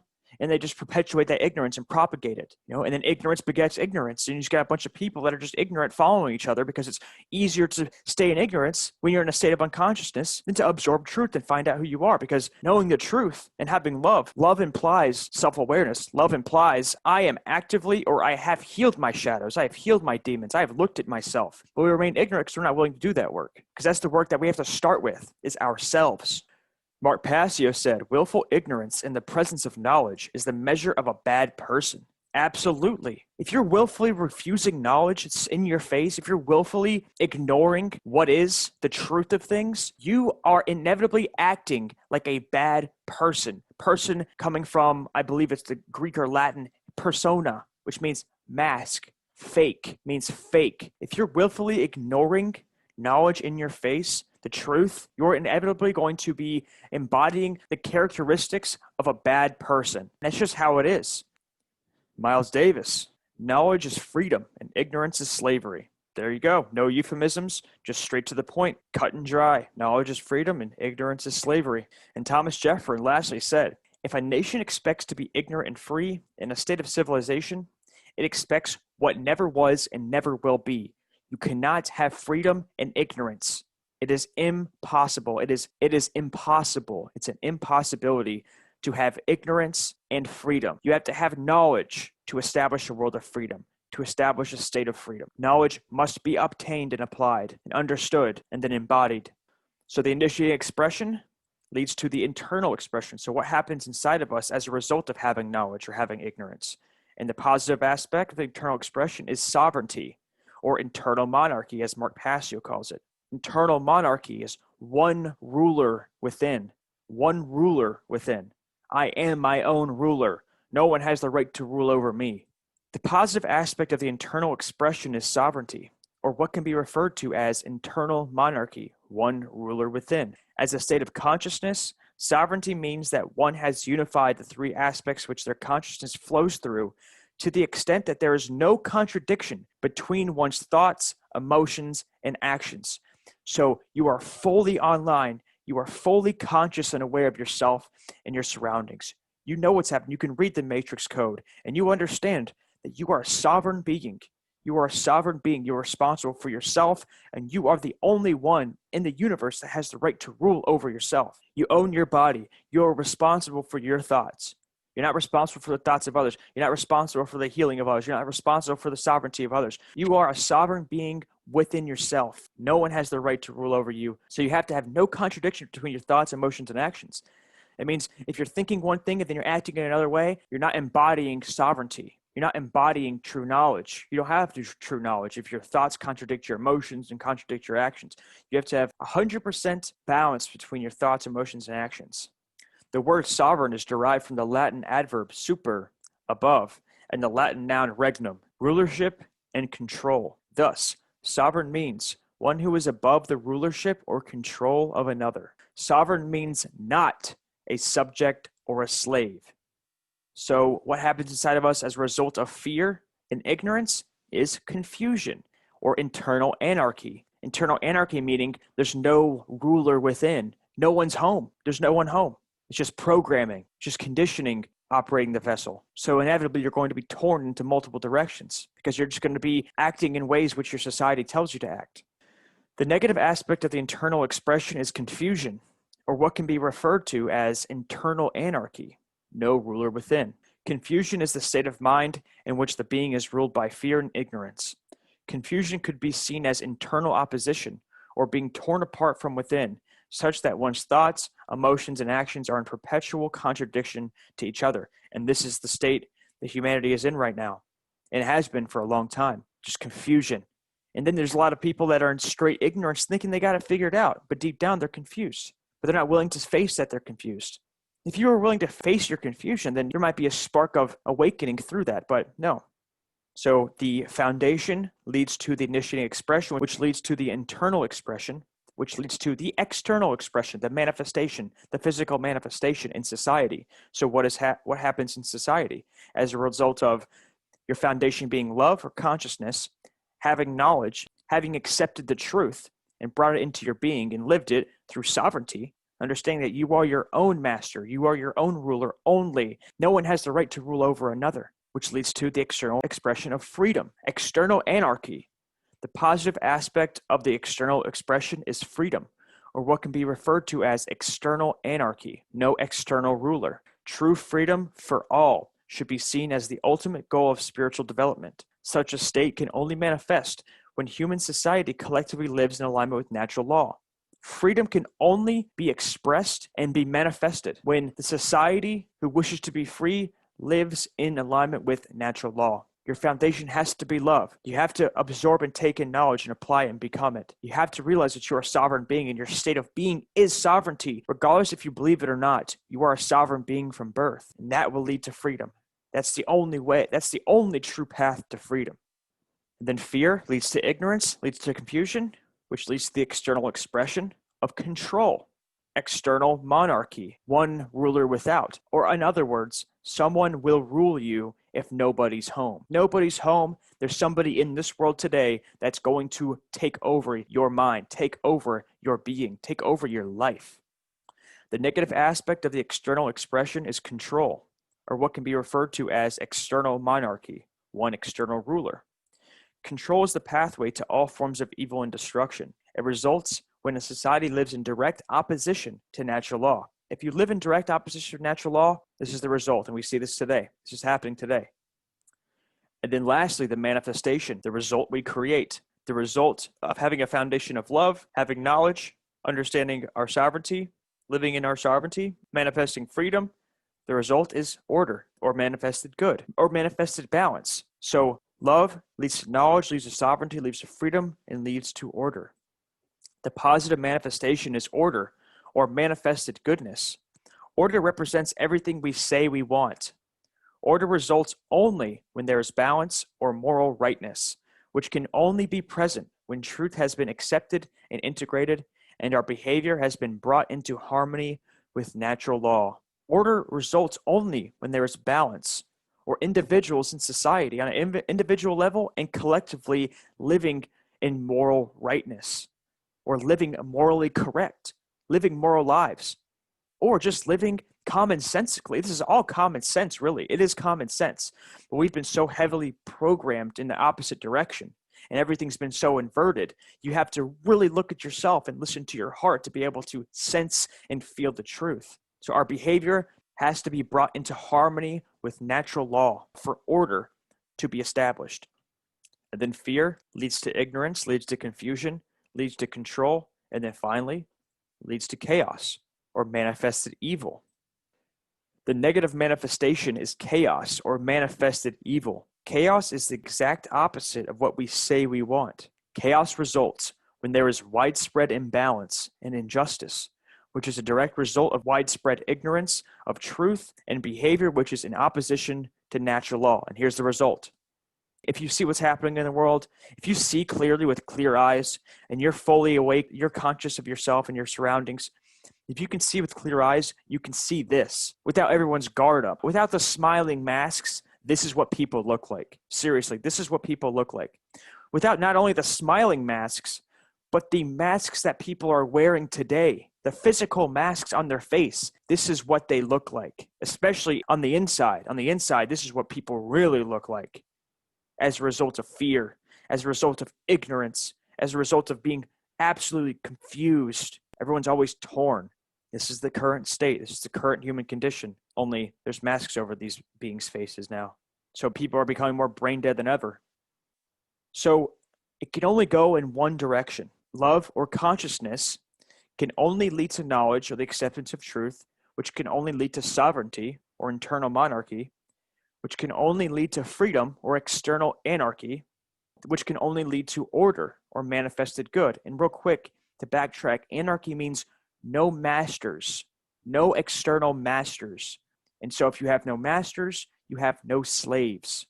And then fear or unconsciousness, unself-awareness, can only lead to ignorance or the refusal of truth, which can only lead to confusion or internal anarchy, no ruler within, which can only lead to control, which is external monarchy, someone's ruling you, which can only lead to chaos or manifested evil. It cannot do this. You cannot have love, and love can automatically just transfer into ignorance. You can't have it. It's not possible. You can't go from fear to freedom. Impossible. It is impossibility to live in a state of fear and simultaneously exist in a state of freedom. It's impossible. You have to go through, you have to understand your sovereignty, you have to have knowledge, and your foundation has to be love to have freedom. You cannot go from knowledge to control. If you have knowledge of who you are, it can only lead to freedom. If you have knowledge of how this reality works of natural law, it can only lead to freedom. It cannot lead to control. And a lot of people think that this can magically happen in this world. They do. A lot of people think that they can just be ignorant, and out of ignorance will just somehow blossom freedom. Won't happen, can never happen. And then chaos can never magically turn into order. It's impossible. But today, how many people do you see that believe that this notion that can happen? Like the Great Awakening and stuff. Like, what do you think that just because some information is going to be revealed, do you think there's going to be a Great Awakening? No, people have to go through this process. They have to love themselves and understand who they are. Take in knowledge of who they are. Take in knowledge of how reality works. Understand their sovereignty. Establish freedom within themselves and then without themselves, outside of themselves, to establish order. You can't go from fear, ignorance, confusion, control, chaos, and then order. Can never happen. Can never happen. It can only go in this direction. Love can only ultimately lead to order, and fear can only ultimately lead to chaos every single time. William James said, the first act of freedom is to choose it. You have to choose to live in love. You have to choose to accept knowledge. You have to choose to take in knowledge and absorb knowledge.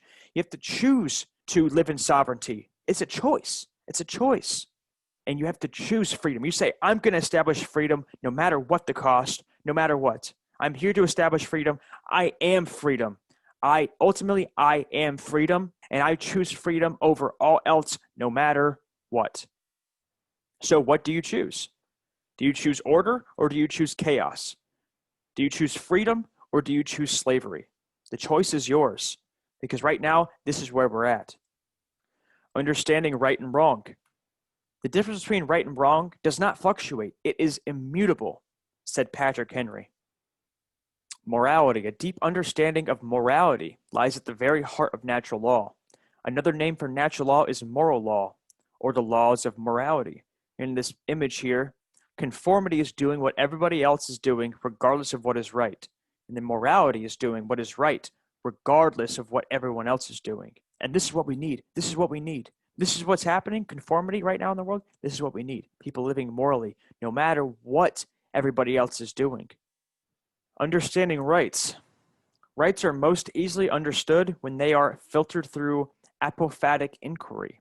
Apophasis means to describe what something is by describing what it is not. This process helps us to understand what a right actually is by understanding which actions are not rights because they do cause harm to others. So a right is correct, it's based in truth, it's moral because it's in harmony with natural law, and actions based in it do not result in harm to other sentient beings. And honestly, right and wrong is this cut and dry, is this simple. And the reason why our rights are being taken away and the world is the way it is largely is because we do not understand what a right is.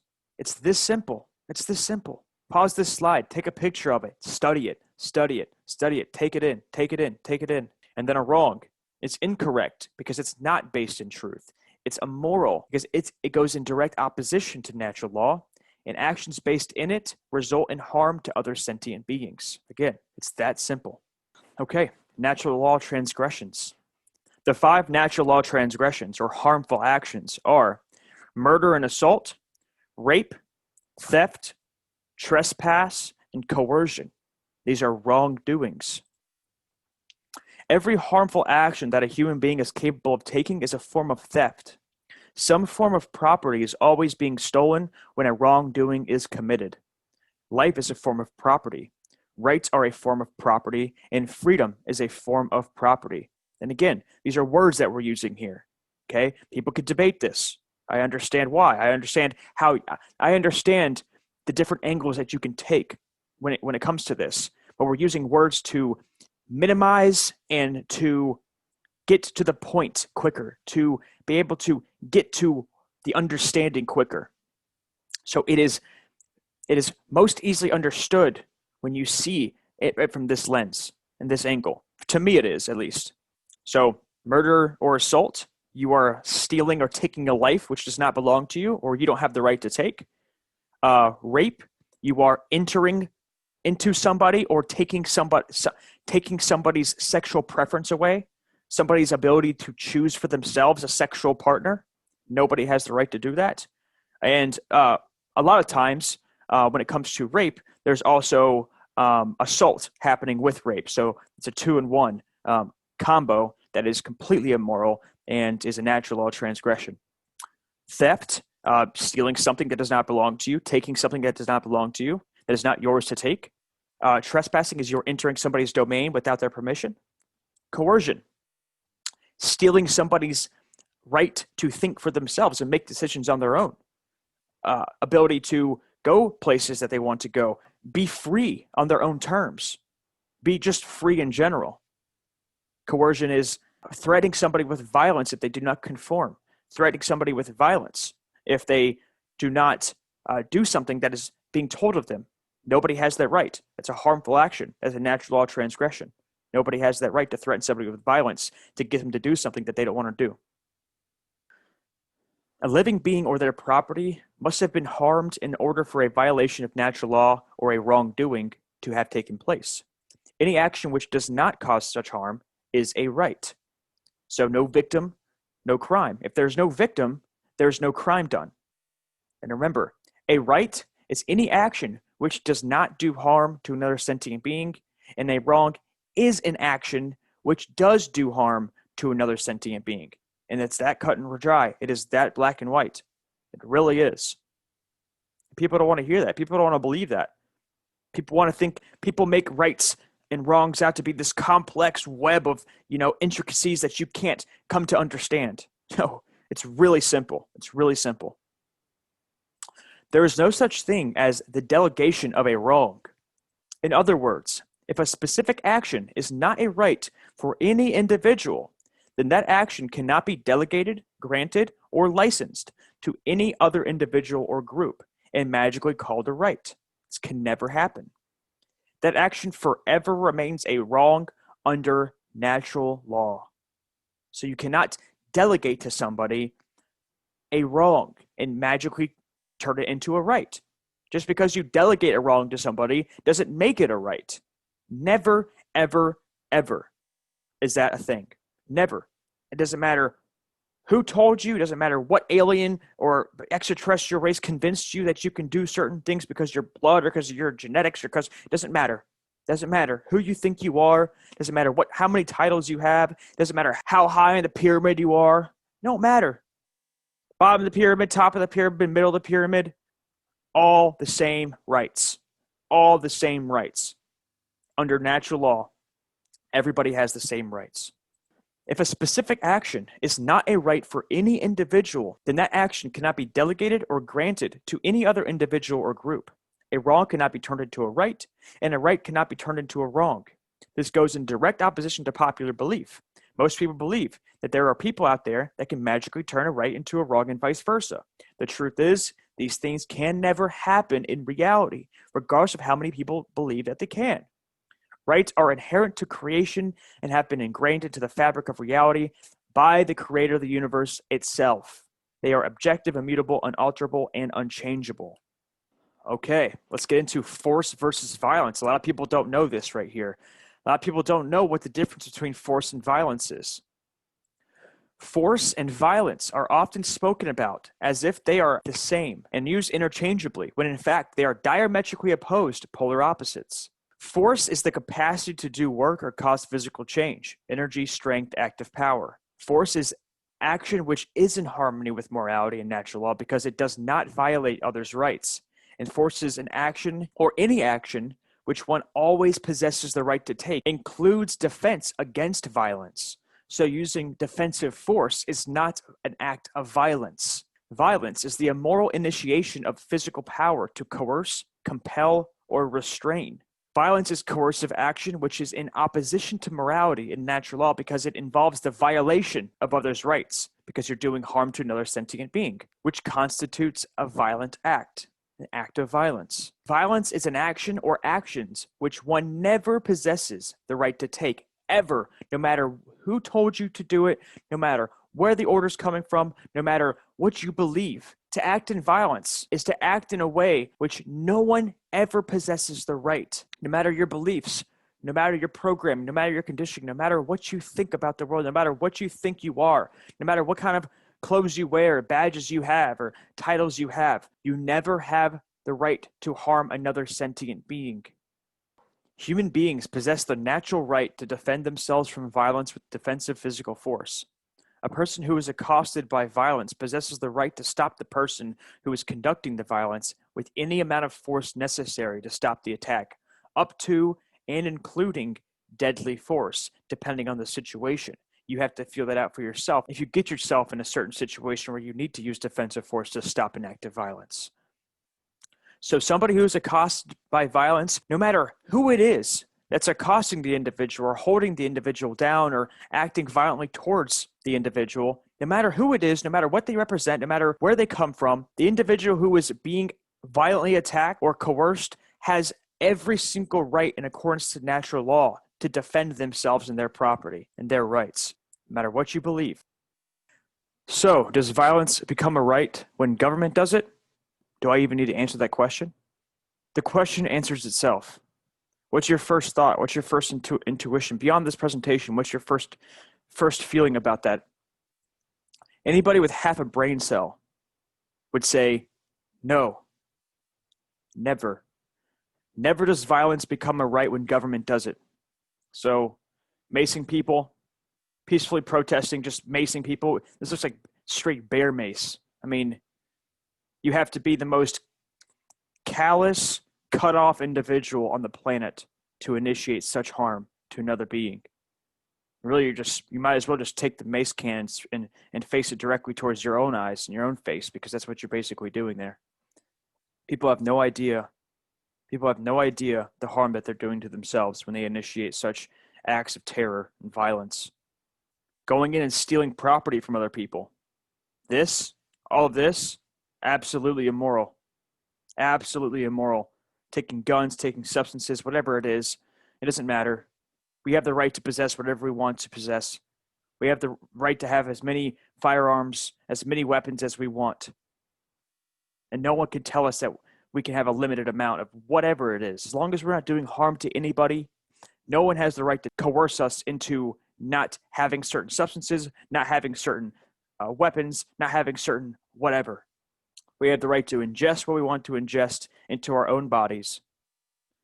We have the right to have in our possession anything that we want. Tanks, magazines of unlimited capacity, substances, it doesn't matter how harmful they are when ingested. It is everybody's right to use substances as they see fit. It's everybody's right. It's their body. Now, you can't force anybody to take a substance. You can't force anybody or coerce somebody into taking a substance. To trade substances, to trade firearms, to trade, perfectly legal, perfectly fine. You're not doing harm to anybody. And a lot of people don't want to hear this. A lot of people do not want to hear this. A lot of people refuse this information, refuse this inherent truth. So these thugs going in and stealing the very same thing that their masters put onto the streets. It's the classic problem reaction solution. The control system creates a problem, they gauge the reaction from the populace, and then they come up with the solution. Classic psychopathic behavior. Do you have the right to pull somebody over because you see that they're driving a certain way, or they are driving over a speed limit? No. No one has the right to do that. Nobody. It doesn't matter who you think you are. It doesn't matter what kind of title you have or what kind of badge or the badges that you carry. It doesn't matter. You don't have that right. Nobody has that right. I've driven on plenty of country roads, and these roads have no speed limit whatsoever. You won't see a speed limit sign for 50, hundreds of miles sometimes. And I naturally just want to go a fine speed. I'm not like, oh, no speed limit? Oh, 200 miles per hour? No, I go like 40, 50. I'm just cruising. There's a different feeling to it. You're not restricted. You're not tied down. You're not held back. You're not limited. Speed limit. That's the problem with the world. There's a speed limit on everything. Your learning, your growth, your everything in this world. You have no limits. Be yourself. So human beings naturally aren't going to just fly off the rail and just start going crazy if there's no speed limit.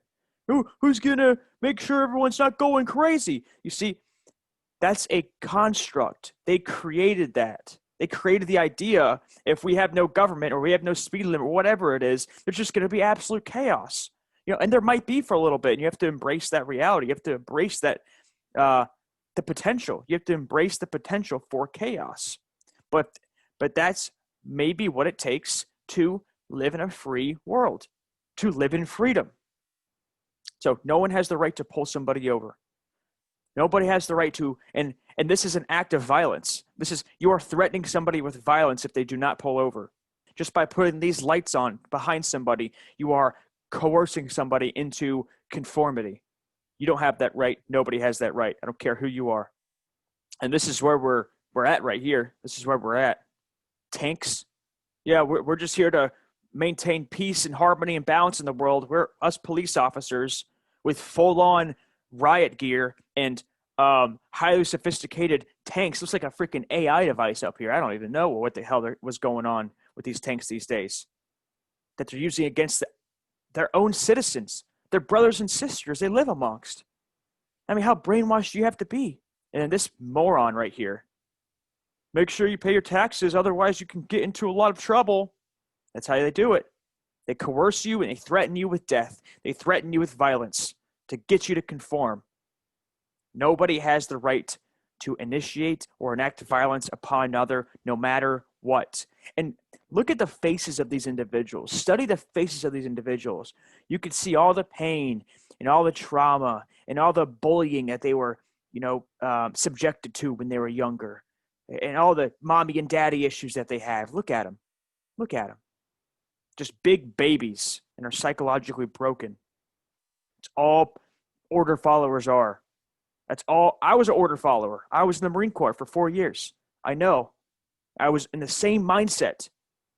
I had the same mindset, only I wasn't like so callous to where I would initiate harm and violence upon other people. I never did. I never did in the Marines. I never did. But I saw so many fucked up people, so many fucked up minds, just broken. A lot of people just, grew up on violent video games, and they just wanted to enact that in real life. And that's how they get individuals to join those forces as well. You grow up playing Call of Duty and stuff your whole life, and now all you want to do is kill people. It's so sad and you want to kill people because you yourself are dead, because you killed yourself. You made a choice to kill yourself. Society says, kill yourself. And that's the program. Kill yourself, kill your true self. And so we're walking around dead, and now we want to kill other people. We want to make sure everybody else is dead as well.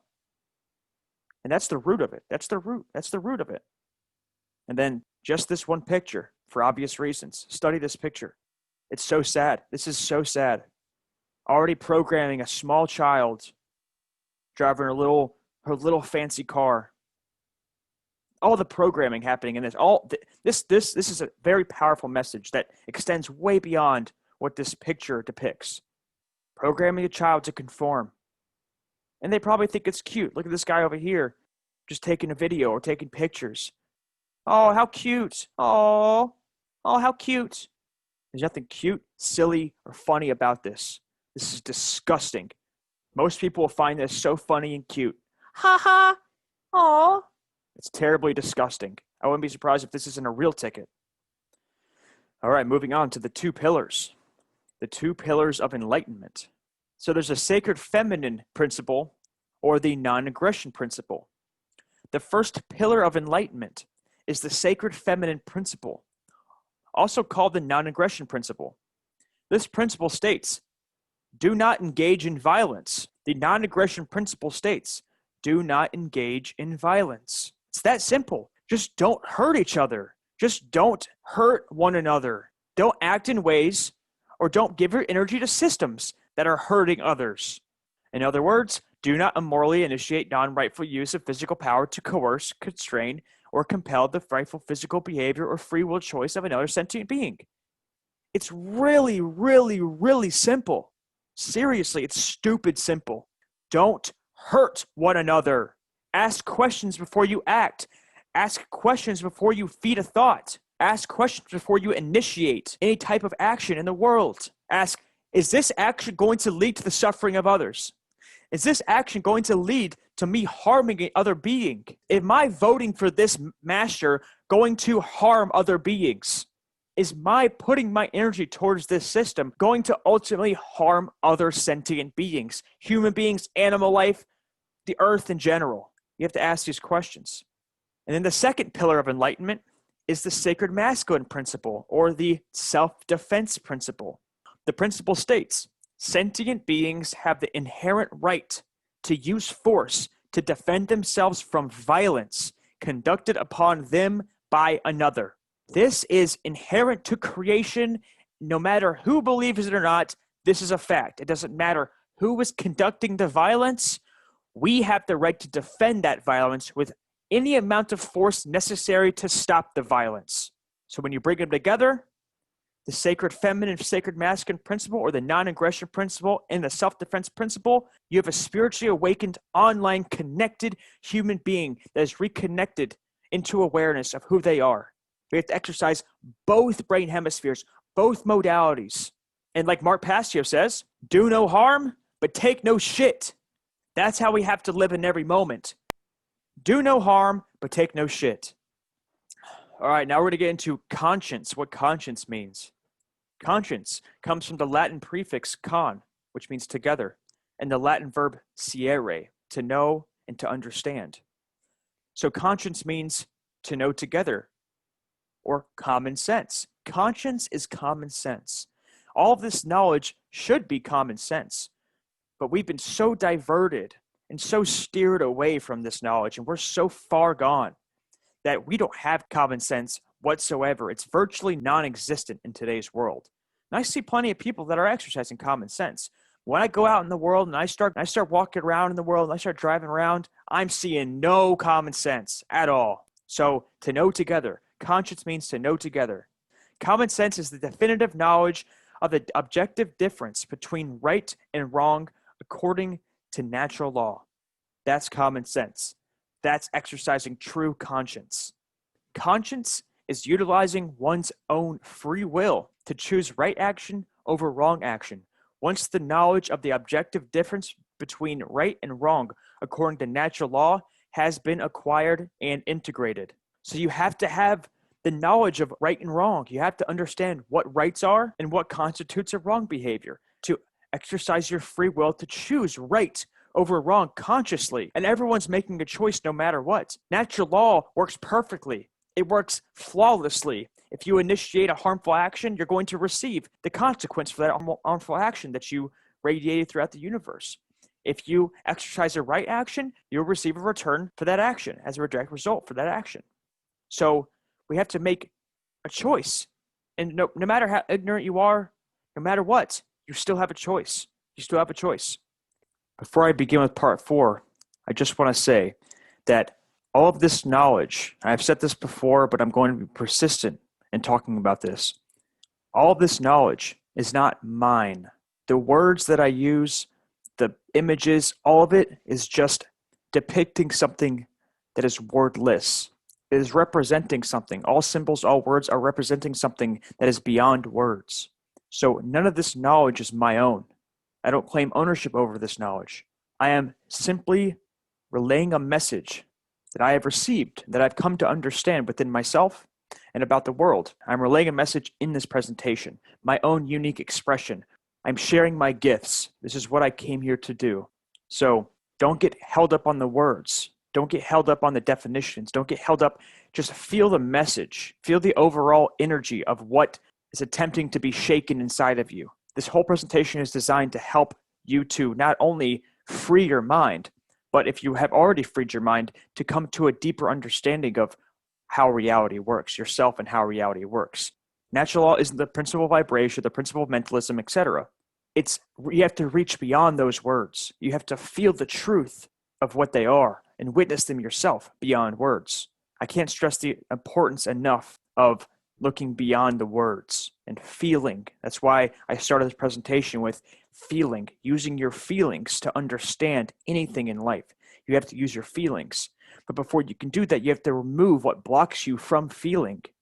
You have to remove the trauma and the demons and the shadows. You have to integrate them. You have to heal them before you can actually truly integrate true feeling. So here we go. The law of freedom.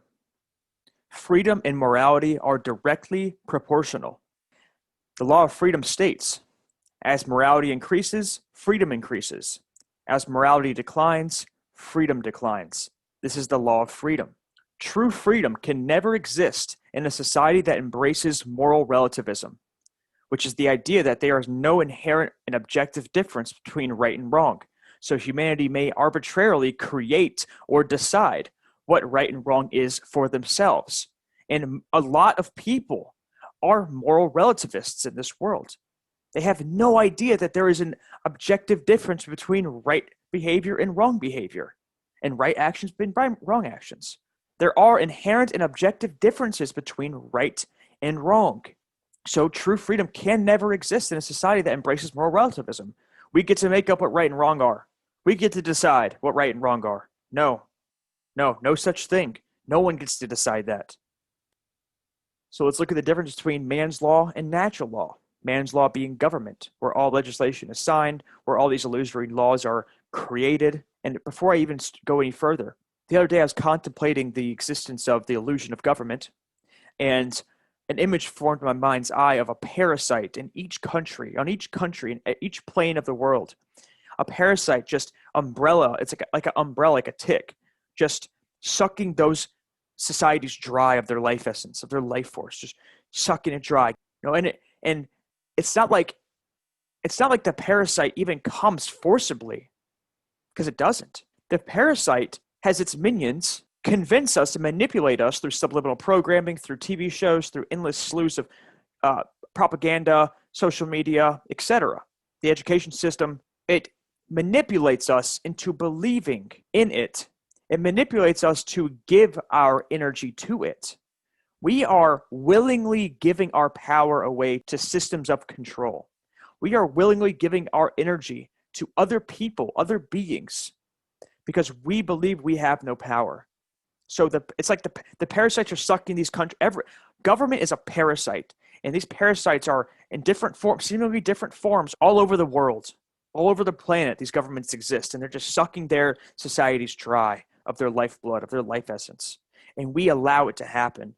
We not only allow it to happen, we willingly give our energy to the parasites. We do. And again, natural law doesn't see, oh, he's just manipulated. Oh, forgive him. Don't give him the consequences for his actions because he's being manipulated. No, natural law doesn't see that. Natural law is engraved in the fabric of existence. It's indifferent. It is indifferent. You act in a certain way, you receive an equivalent result back or consequence back. So it doesn't matter if you're manipulated. It doesn't matter if you're ignorant. It doesn't matter. It doesn't matter. We create our own reality. We create our shared reality. And if you haven't watched the show or the movie Dark Crystal, go watch that show and movie. Go watch the show first and then the movie. The movie's older. But the show depicts so clearly what is taking place in this world. Go watch it. I highly suggest it. So let's look at natural law versus man's law. All right, natural law is based upon principles and truth. And natural law is inherent to creation. Natural law can only be harmonized with due to knowledge and understanding, gaining knowledge of what natural law is and understanding it by living it in your life, applying it to your life, watching it play out like a science. You're observing its effects in the world. You're observing its existence in your own life and the life around you, which you are not separate from. Natural law is universal. It exists and applies anywhere in the universe, regardless of location. Regardless of location, throughout the entire universe, natural law applies to beings with the capacity to realize the principles of natural law. If you have the capacity, the potential, if there is a potential for you to be able to live in alignment with these laws, your actions are governed by natural law. Natural law is eternal and immutable. It exists and applies for as long as the universe exists and cannot be changed. And that's what the system of control is attempting to do.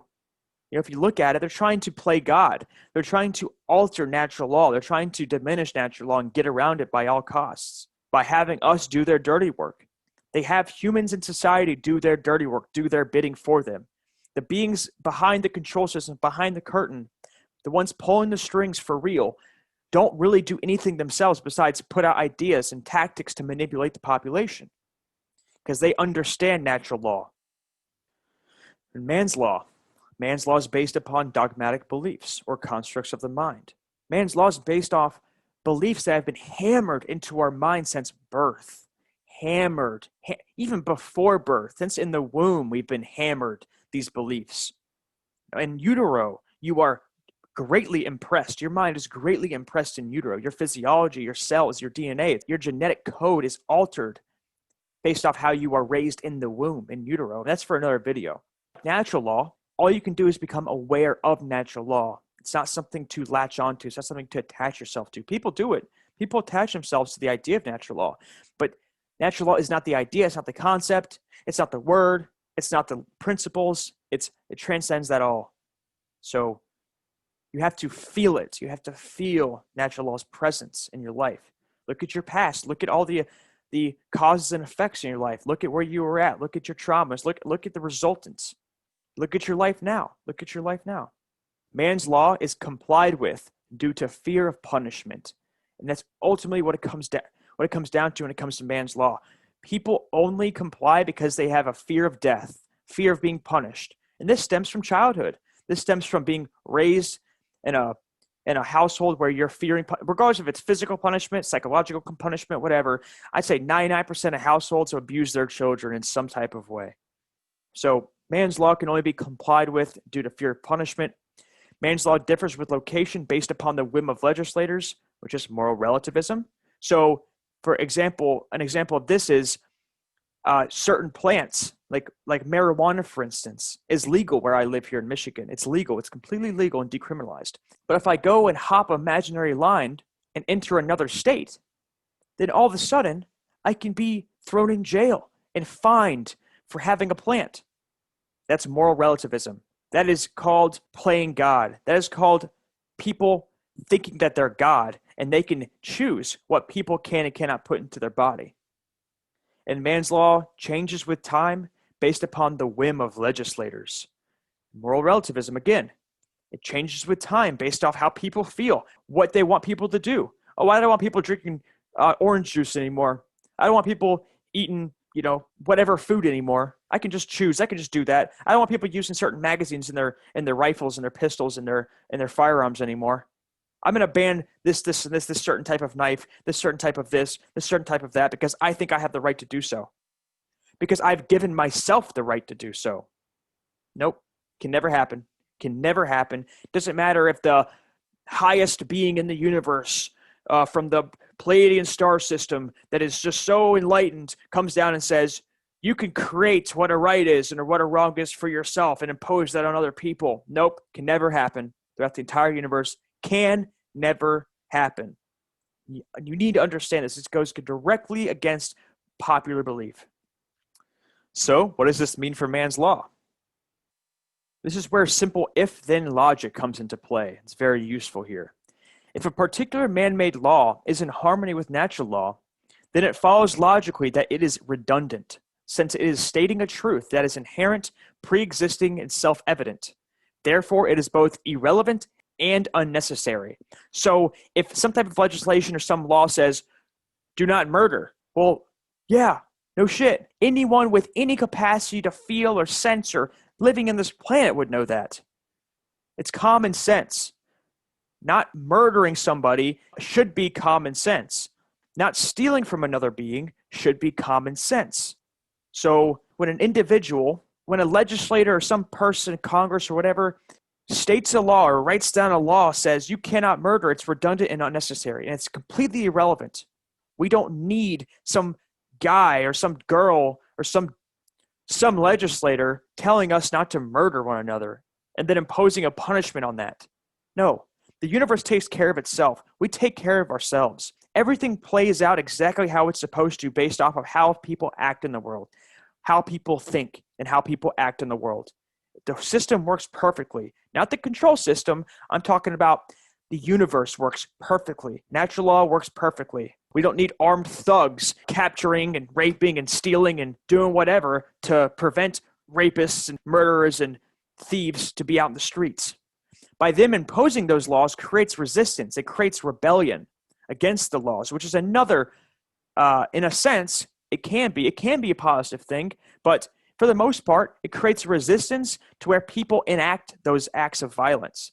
They inevitably act in the ways that they are being told not to. They're not provided the opportunity to learn from their mistakes, to experience life on their own terms. So if man's law is in harmony with natural law, it is completely irrelevant and unnecessary. Natural law could also be called common sense. Common sense laws. If a particular man-made law is in opposition to natural law, then it follows logically that it is both false or incorrect and immoral or harmful, or in other words, wrong. Therefore, it cannot be legitimately binding upon anyone. No one can be bound by any immoral law, no matter what you believe, no matter what we believe. The only laws that we follow, or we not even follow, we live in alignment with, should be the laws of nature. The principles of natural law are the only laws in all of creation, in all of existence, that we should be living and abiding by. In light of natural law, man's law is irrelevant, and unnecessary. And you like the little crumpling up effect that I put there? Crumple government up and throw it away. It's an illusion. It doesn't even exist, and it can never exist. In nature, government and authority can never exist. All right. Government. What government means, the word government means. It comes from the Latin verb gubernare, which means to control, and the Latin noun mens, which means mind. So, government means, literally, government, the word government means mind control. That's all government is mind control. It's mind control. If you control the mind, you control the behavior, you control the reality. Authority, or jurisdiction, from the Latin noun juris, which means law, and the Latin verb dictere, which means to speak and to say. Thus, jurisdiction literally means to say what the law is. No one can say what the law is in this context. In this context, what I'm speaking about, no one can say what the law is. I can't say, all right, you see this rock right here? You see this rock that I have? No one's allowed to have rocks like this anymore. The smooth rocks that are approximately 1.5 inches long and 1 inch wide. No one is allowed to have any 1.5 by 1 inch rocks anymore in their house, or else they'll get fined or even thrown in jail. That's how ridiculous man's law is. No one has the right to say what law is. Law is inherent to creation. It's objective. It exists. It's immutable. And all we can do is witness and observe and live in alignment with these laws. And that takes removing this belief system in authority, the belief in government, the belief in a higher power that's separate from you, a belief in anything that thwarts your progress in consciousness and keeping you blinded from natural law, from who you are, from your true nature as a spiritual being in a physical body. I'm not talking about human nature, but that's important too, to understand human nature as a programmable being. We're in programmable bodies. So authority is an illusion stemming from a diseased psyche based entirely in violence and built upon the erroneous and dogmatic belief that some people are masters who have the moral right to issue commands, and others are slaves who have a moral obligation to obey the masters. That's what it is. Authority is an illusion. It can never exist in reality. If you believe in authority, you have a diseased, broken psyche, and you need to get away from your smartphone. You need to turn the news off. You need to spend some time with yourself in silence and really look at yourself and dive deep into your being and purge out these belief systems right now. Right now. Authority is slavery. To sum it all up, in one word, the definition of authority is slavery. Just like government. Government is slavery. Authority is slavery. When you believe that another individual has the right to rule over you, which is what it comes down to, you believe and condone in slavery. Therefore, you hurt not only yourself, but your fellow human being. This topic gets me fired up. There's nothing that gets me more fired up. Exposing the darkness, specifically the government and authority, the idea of authority. It is the literal definition of being unsane. You are unsane. You are not sane. You are not using your brain. You are not using your body. You are not using your soul, your spirit. You have no soul, or you have a very broken soul. You have no connection to spirit. If you believe in authority, you have no connection. You have severed your connection to spirit. I don't care how enlightened you think you are. I don't care how many followers you have on YouTube. I don't care how many people subscribe to your shit. If you believe in the legitimacy of authority, you are cut off from your spirit. The belief in the legitimacy of authority is the belief in the legitimacy of slavery. Ultimately, authority is the idea that man could become God and, through jurisdiction, dictate the law. And this is what government thinks that it is. And now, again, there's no such thing as government. You can't talk to government. You can't interact with government.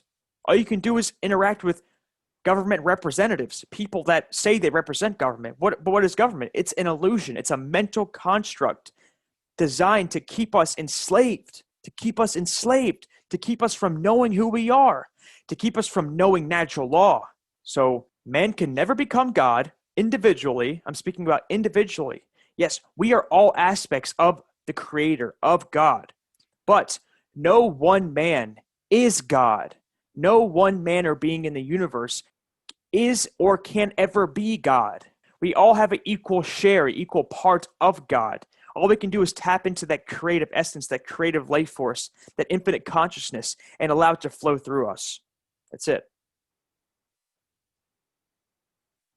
Religion. Religion comes from the Latin verb religare, which means to tie back, to hold back, to thwart from forward progress, and to bind. It's a cage for your mind.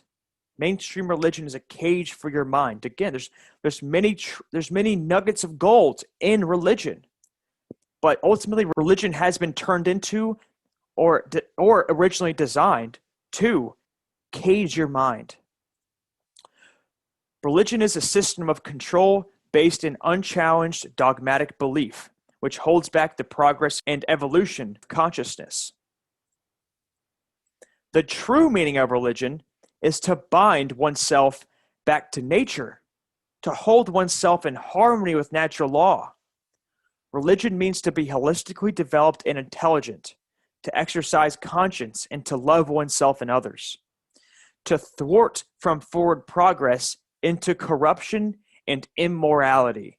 This is what the true meaning of definition is. This is what true religion is. True religion. Like when you hear Krishnamurti speak about religion, he's not talking about dogmatic, institutionalized, and mainstream and organized religion. Like 99.9999% of religion, what religion has turned into. He's talking about to hold oneself back in harmony with natural law and who we are. Hold oneself back in awareness, to observe and remember who we are. In this sense, we have to become truly religious, not the fake-ass religions that are out there, not the fake false form of religion. We have to be able to see through what the mainstream religions are trying to get us to do and see what they're trying to get us not to do. See what mainstream religions are trying to get us not to do. If it says, you can never be God, God is separate from you, believe in an external higher power, believe in something outside of you, that's exactly what they want you to do. And the number one religion in this world now is government. That's it. The number one religion in the world today is government. It's the belief in authority. It's the belief that other people have the right to rule over you and oppress you and tell you what to do with your own life. So that's the number one religion. So you do the opposite. Like Matt from Quantum of Conscious talks about, if they tell you to do something, you do the opposite. If they suggest you do something, you do the opposite. And that can be applied to multiple areas in life. So if they tell you you're not God, you're probably God. You're probably a extension of God. You yourself are not God. I myself am not God, but I am a portal for God's energy to flow through, as everybody is on the entire planet, if they open up that channel, if they allow the energy to flow through them. All right, order followers. Mahatma Gandhi said, an unjust law is itself a species of violence. Arrest for its breach is more so. So an unjust law, an immoral law, is in itself a species of violence. Arrest for its breach is more so. So just by those laws existing, what Gandhi is saying here is an act of violence. Just by believing that they can exist is an act of violence. No one wants to hear this, but it's true. If you believe that an unjust law can exist and a moral law can exist, that is an act of violence. An arrest for its breach is even more so. And again, before I go any further, I want to stress once more, the words are not important. It's the message I'm relaying here. It's the message I am relaying here. Feel this energy thoroughly, and understand where I'm coming from with this. An order follower describes members of the police, military, and any government official or authority who carries out the orders of the government. The biggest problem in this world are not the ones giving the orders and commands. The biggest problem in the world are the ones who obey those orders and commands. So the biggest problem in the world are not the order givers, the ones signing the legislation. It's the ones that are enacting and initiating the actions in the world. These individuals are the biggest problem in the world. It's us in mainstream society and our belief in these systems, because without our belief, they wouldn't exist. Without our believing in these systems that they can exist, without our life force, our life essence, our energy, they cannot exist. Military and police cannot and will not and can never exist without us creating it.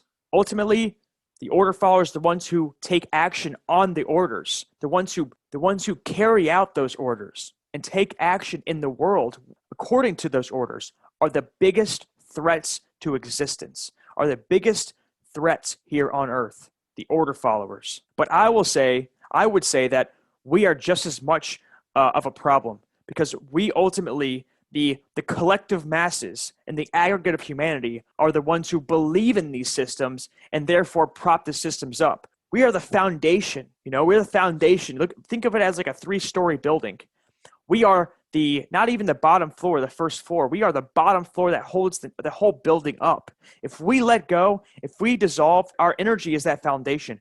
If we withdraw our energy, the whole building collapses. It can't stand on its own.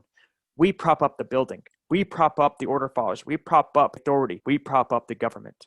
Following orders means doing what you are told, without judging or thinking for yourself whether or not the action you are being ordered to carry out is right or wrong. If an individual is following orders, that individual cannot be exercising conscience or common sense. Since, by definition, exercising conscience means that one is willfully choosing for themselves right action over wrong action. So these individuals, this individual right here, caught in the act with this picture, is not exercising conscience, has no self-awareness, is just following orders for a paycheck, following immoral orders for a paycheck. And now, the person's willingly giving their purse up. The person's willingly giving their body up to be stroked and patted down in the TSA example. But the government enacts it. If everyone stopped obeying this and stopped saying, fuck that, I'm not going to fly then. Fuck it, I'm not going to fly. Well, guess what? The system would collapse. These people are exercising no conscience whatsoever just by being in the role that they're being in, just by the fact that they are in these roles and are working these jobs. Contrary to popular belief, when someone is just following orders, regardless of what those orders consist of, the order follower is always the one responsible for the exercising of those actions. Now listen to me clearly here. For those of you that are not familiar with this work, familiar with these concepts, familiar with this truth, take the time, pause the presentation, and really study this. Just really listen to what I'm saying here. When someone is just following orders, regardless of what those orders consist of, the order follower is always responsible for the exercising of those actions. We are responsible for our actions, no matter who told us to do something or who asked us to do something. We are responsible for those actions. We have been thoroughly conditioned to believe that when we are asked or ordered to do something, we magically escape the responsibility and consequences of the actions we carry out. This is wrong and can never be right, regardless of circumstance. Regardless of the circumstance, we never avoid the effects or consequences of our actions just because someone asked or told us to do something. The order follower is always the one who will face the consequences of the actions they express, since they are the ones taking the physical action in the world. The order follower is always responsible for his or her actions, no matter what is requested or demanded of them. Everyone is responsible for their own actions. And people do not want to hear this. Largely, people do not want to hear this. You watching this right now, you are responsible for your actions. I am responsible for every action I take in the world. I am responsible for my own actions. You are responsible for your own actions. Regardless of if you know it or not, every single human being on the planet is responsible for themselves and their own actions. As long as we are blindly following the orders of others, we will never know freedom. I am speaking now to anyone in which this applies. Not just the military and the police, because they're not the only order followers. We are the order followers as well.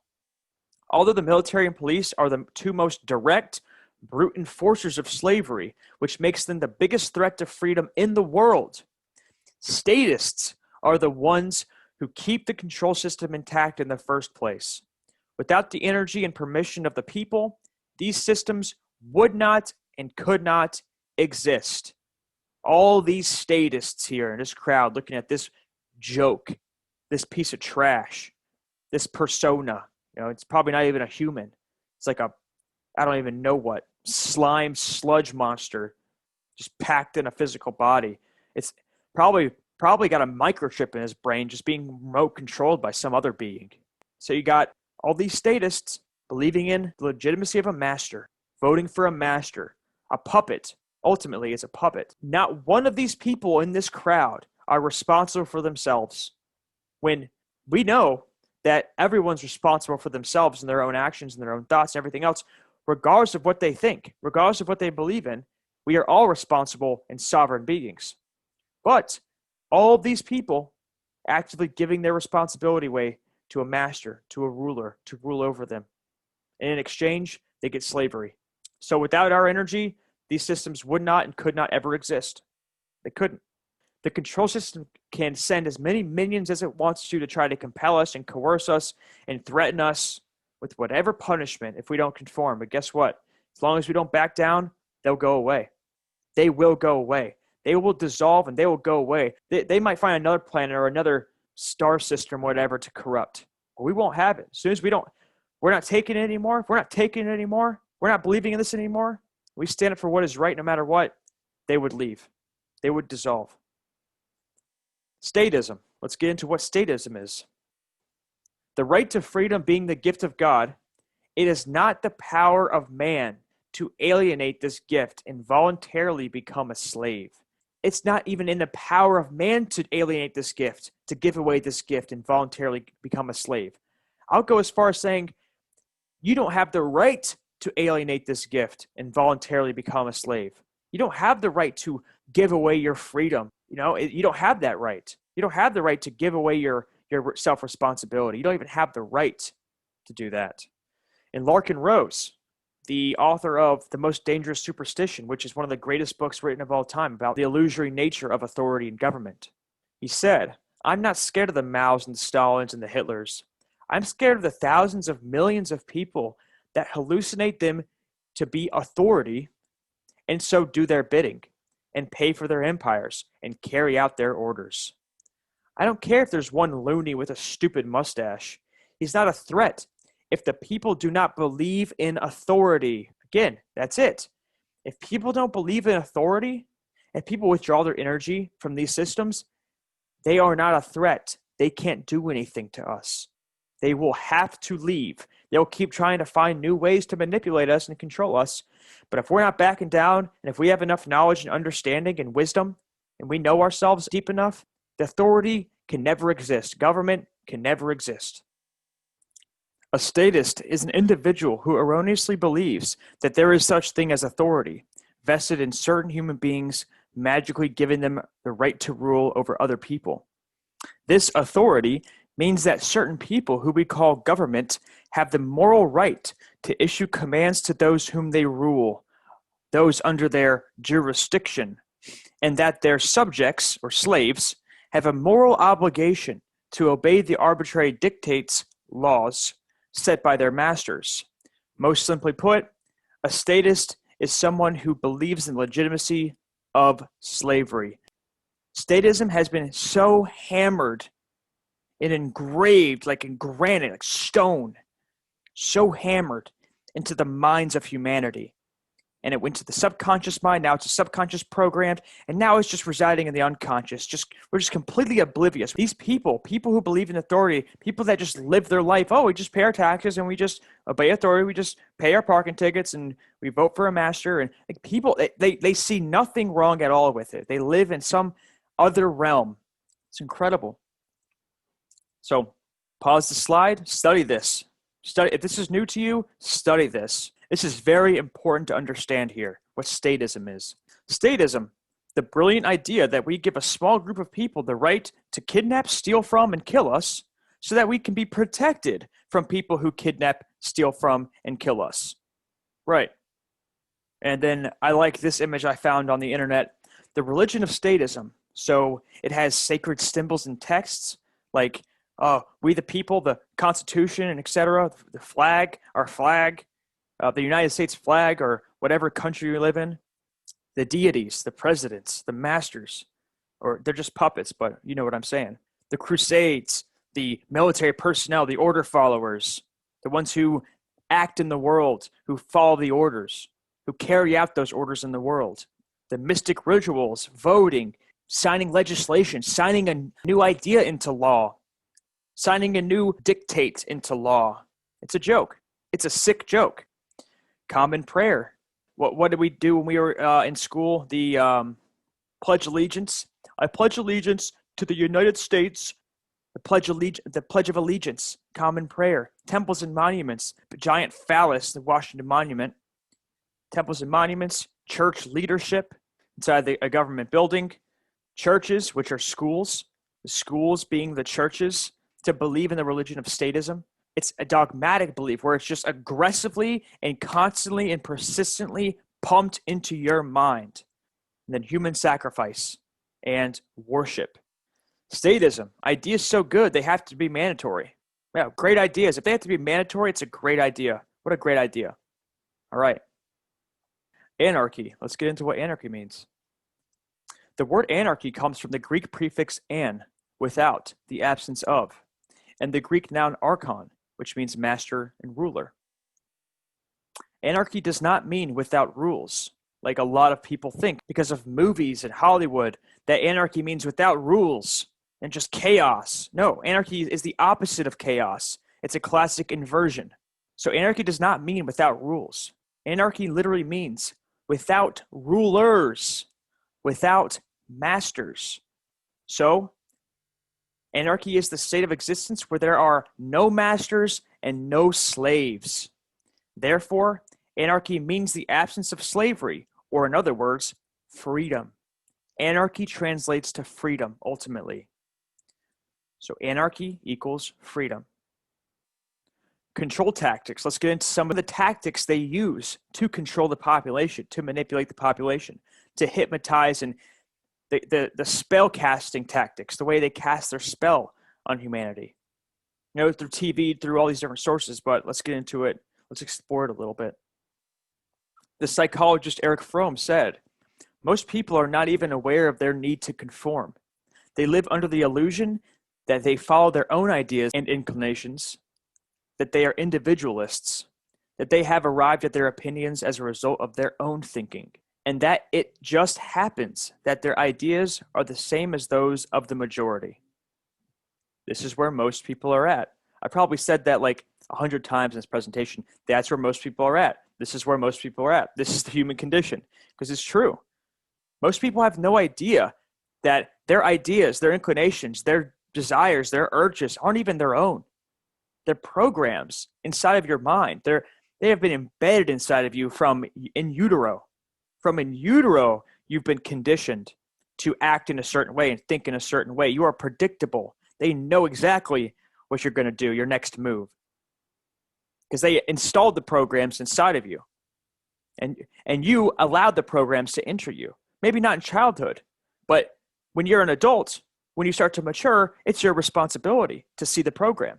It's your responsibility to take in the knowledge, to dissolve the programs, have the awareness to dissolve the programs, to realize I have programs. I have toxic programs embedded in my mind. How can I get these out? So everyone's ideas, everyone's thinking is exactly like everybody else's. Everyone's doing the same stuff. Everyone's working the same slave job. Everyone's feeding the same slave system. Everyone's sending their kids to school. Everyone's doing the same thing. Everyone's on the same program. They might like different sports teams. They might like, different foods. But what does that mean? It doesn't mean you're unique in any way. It doesn't. You're just the same as everybody else until you wake up and you understand who you are and you understand natural law and you live your life in that way and you allow the truth to kill yourself. You kill yourself in truth, your old self, your false self, the mask. You take off the mask and do away with it and never put it on again. And each time you do put it on, you watch yourself when you put it on. You say, oh, that didn't feel good. Oh, that didn't feel, because you're watching, you're observing, you're witnessing yourself doing things that go completely against who you are, your true nature, what you're here to do, your spiritual nature. Bob Marley, emancipate yourself from mental slavery. None but ourselves can free our minds. None but ourselves can free our own minds. We can only free our minds. This presentation, the book you read, the podcast you listen to, the information you take in from whatever source, documentary, the TV, whatever, the individual you're speaking with, they cannot free your minds. I cannot free your minds. Only you can do that by taking these tools, taking this knowledge, and allowing it to awaken the knowledge inside of you. Ultimately, this entire presentation and all of my work is speaking to the existing knowledge that lies dormant inside of you, or lies somewhat awake, or lies fully awake inside of you. This knowledge, I'm just pointing at you with. I'm just pointing at you. It's inside of you. It's your responsibility to see it. It's your responsibility to awaken and free your mind and see the programs and see all the ways you've been acting and see all the ways you've been behaving and all of it, all the rest of it. So none but ourselves can free our minds. Mind control. Mind control is the most destructive, sinister, and covert tactic taking place throughout our world. Whoever controls the mind controls reality. Our minds are conditioned and controlled by a satanic priest class who thinks that they are God. These controllers inject into our minds the version of reality they want to see manifest via technology, laws and legislation, politics, religion, education systems, and more. They convince us to create the prison hell for ourselves, while they reap the rewards and can largely avoid the karmic consequences of taking immoral actions required to be carried out to establish a world of slavery. So they get us to do their bidding. They get us to do the dirty work so they can sit back and reap the rewards of having billions of slaves. Whatever rewards they get from that, food, if they eat the energy, whatever they do with it, they're getting it. They're getting it. They're getting to integrate us into a system of AI. Who knows? Who knows? All I know is they take our energy, they sit back, and they control the masses through all these different avenues. And on top of that, they not only take our energy of fear and worry, all these low vibrational frequencies, but they get us to create and manifest the reality that they want to see created. And they just sit back and say, I don't do anything. All I have to do is put ideas out there. All I got to do is say, I want this to happen. And then they inject it into the news and the media outlets because they control everything. They control everything. They are behind the scenes in Hollywood, media, all of it, medical industry, pharmaceutical industries, food industries. They're behind it all. Military, government, okay? So they just put ideas out there. They just inject ideas, and their minions do the dirty work. Their minions from top down. And ultimately, we're the most abundant minions that they have. Our energy is fueling every manifestation in the world. Our energy is fueling every single manifestation in the entire world. Human beings' thoughts largely derive from subliminal and subconscious programs designed by the control system to captivate our consciousness and shuttle it into the concepts the system wants us to think about. In other words, they convince us consciousness, because we are consciousness at our core. You can call it what you want. I prefer to call it infinite consciousness or infinite awareness. So they convince us, consciousness, this spiritual being, that this reality is what they say it is. And if we cannot see this happening, we become entranced by the spell that says this version of reality is real when there's nothing real about it. So we get entranced and become captivated by the illusion, the physical reality. We start to think in separation. We start to think that my fellow man and woman around us is separate. The animal, the plant, the tree, this world is separate from us. And when we start thinking in separation, we start thinking only from the ego. We start to break our psyche. Our psyches decay, break, and become diseased. We start breeding fear, worry, doubt, anxiety, and ultimately suffering. Now, suffering can be a good thing. Suffering is a good thing if you know how to use it and you know how to see it, and if you understand suffering's true role in life. But when consciousness, what you are, starts to forget their purpose for coming into this experience, this human experience, they get entranced and then they feed the system because they think that this is all there is. This physical reality, all this is all there is. I use this rock as an example because it's just right here. Okay? And when consciousness is aware of the program and starts to withdraw and starts to observe and see, oh, wait, I think there's something more than this. I feel that there's something more than this. Through enough suffering, usually, people need to suffer to realize this stuff. And that's what most people don't want to hear either. People don't want to hear that they have to suffer and learn how to suffer to be able to free themselves. And then here in this image, he removed his brain, slapped it on a table, and he was replacing it with a government expert. This is the case for most of humanity, once again. The first principle of natural law states, the all is mind, everything is mental. This means everything which manifests in our reality is brought into manifestation through the mind. Whoever controls the mind controls reality. If we do not have awareness of the mind, then we will remain prisoners of the mind, or mental prisoners. No problem in the world can be solved by the mind. What I mean by this is you can't solve a mental problem with the mind, just like you can't solve a physical problem with anything physical. Physical problems are alleviated by changing your mind, which is alleviated by being aware of the programs in the mind. So I'm going to get into this later in the presentation, but physical reality, mental world, the mental reality, and then awareness. You have to have awareness of the mind and of the physical reality. If you have this full spectrum awareness, then you can solve any problem in the world because the problem solves itself before it even arises as a problem. The problem solves itself before it even manifests as a problem when you are living in awareness.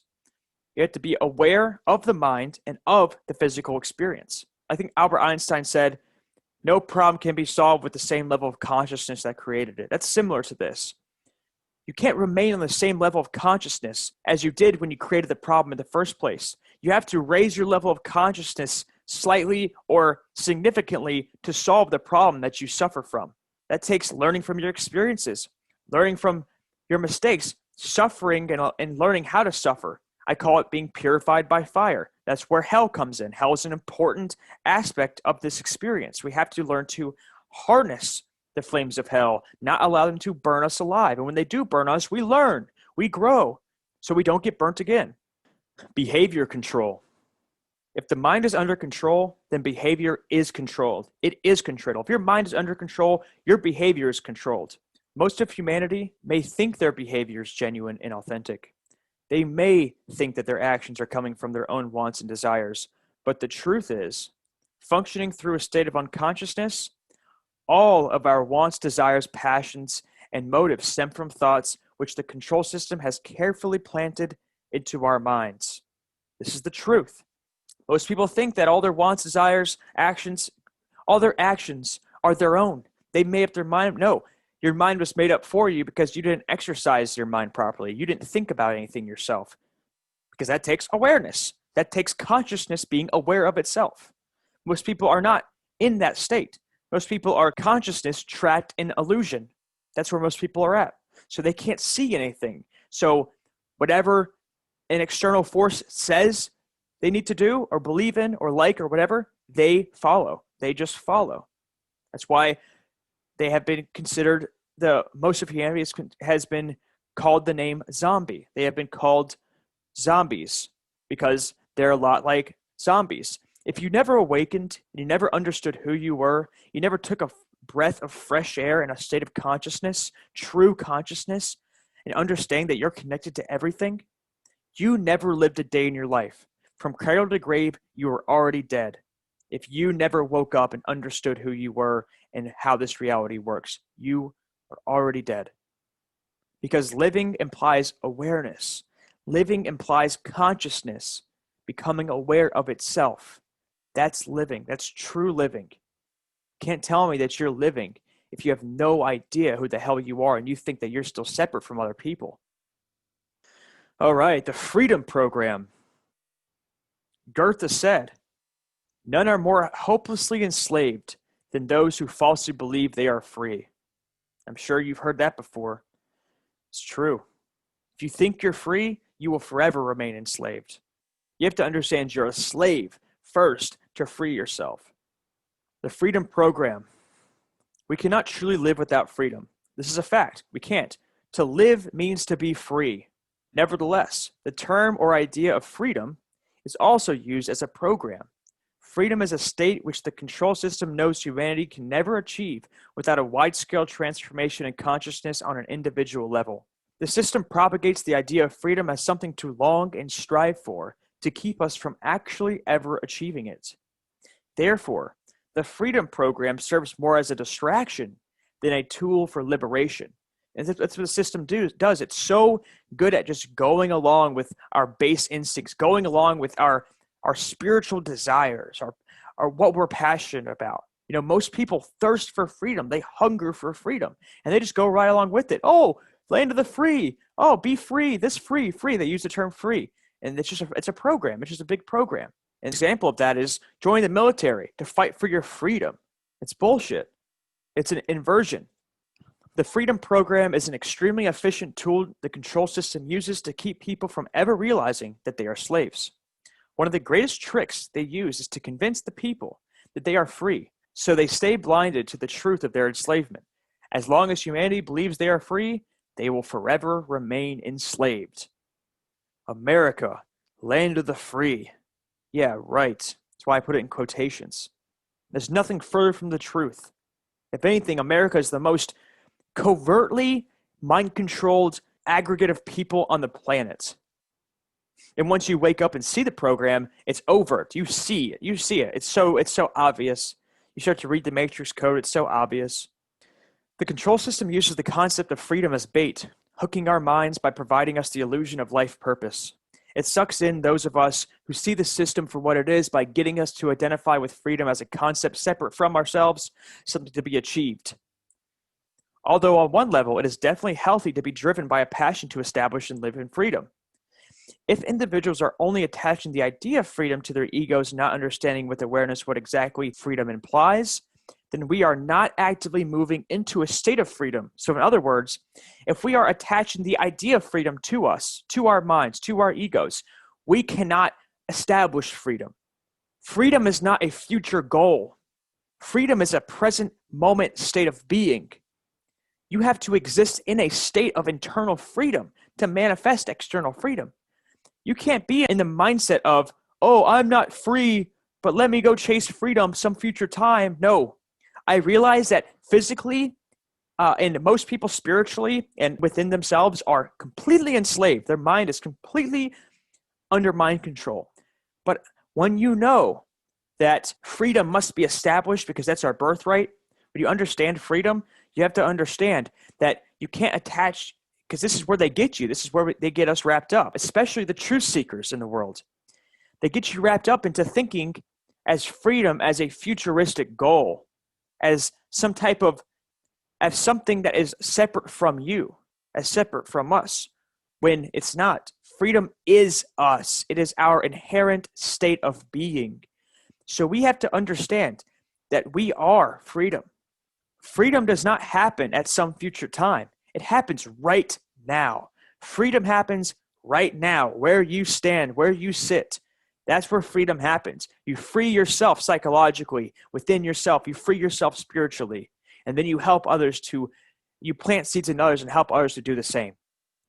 The program of freedom keeps us from understanding that freedom is an immediate state of being.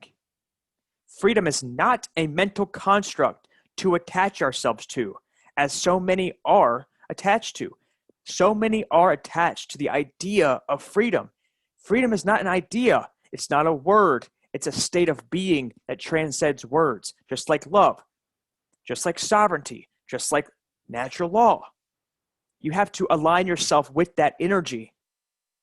Don't attach yourself to the idea or the image of it. You can use your imagination to imagine that state of existence into being. That is useful, using it with awareness. But do not think in terms of, I'm a slave and I must chase freedom. No, you have to sit with, I am a slave, to see the key out of slavery, which first is freeing yourself internally. And then externally, you will inevitably be acting to create a world of freedom. That's how it works. And this can be a little bit harder to understand Because the deeper you go in words, and the deeper you go into psychology and these types of things, they're very hard to articulate and they're very hard to understand. They can be very hard to understand. Don't try to understand it with your mind. Mind can't wrap itself around truth or freedom. It can't.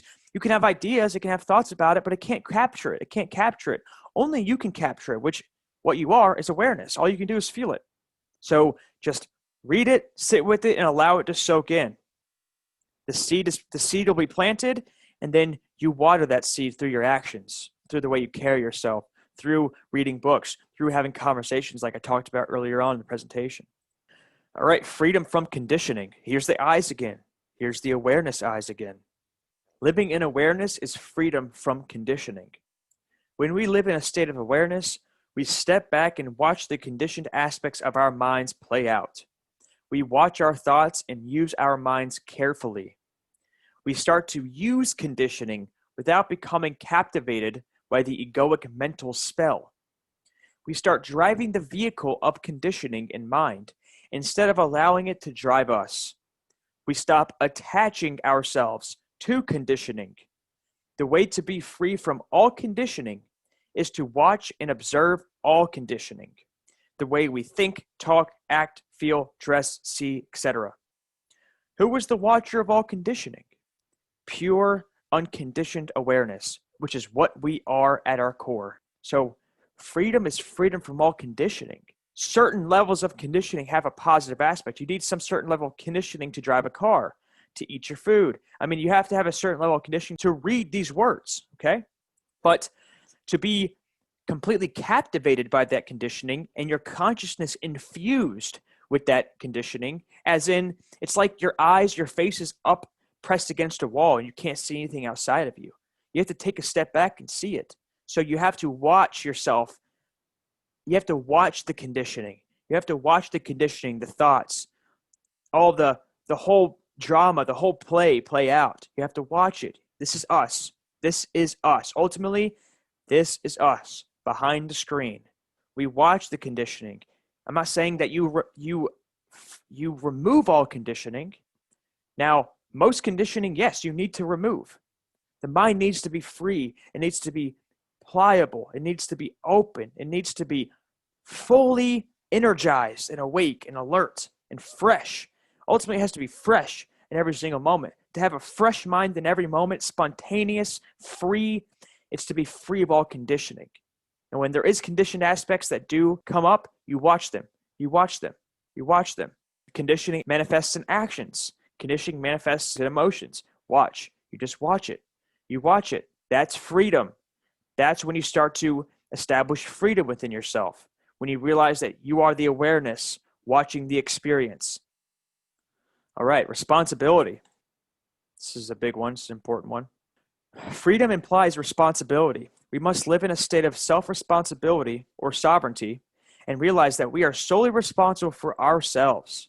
Whether we know it or not, we are self-responsible beings from birth, and never can we give our inherent sovereignty away, nor can it ever be taken from us. Understanding this for ourselves is one of the very first steps we must take to reinstate our power and create a world of freedom. We got to make friends with ourselves, be responsible for ourselves, be responsible for our shadow, be responsible for the ancestral trauma, be responsible for all the trauma. It's what it takes. Being responsible for your actions, being responsible for what you think, being responsible for how you feel. It's what it takes. We have to do this to create a world of freedom. We have to do this to initiate balance in the world. So, like earlier, that guy running away from a shadow, we got to turn around and embrace the shadow. Embrace the shadow. The shadow is not our enemy. It's only our enemy if we think it to be so. It's not our enemy.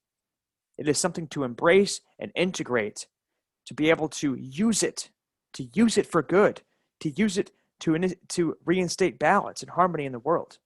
It's there to teach us a lesson. The shadow is one of the ultimate teachers on the path of truth. Responsibility for our children. The only exception to the principle of self-responsibility is when raising children.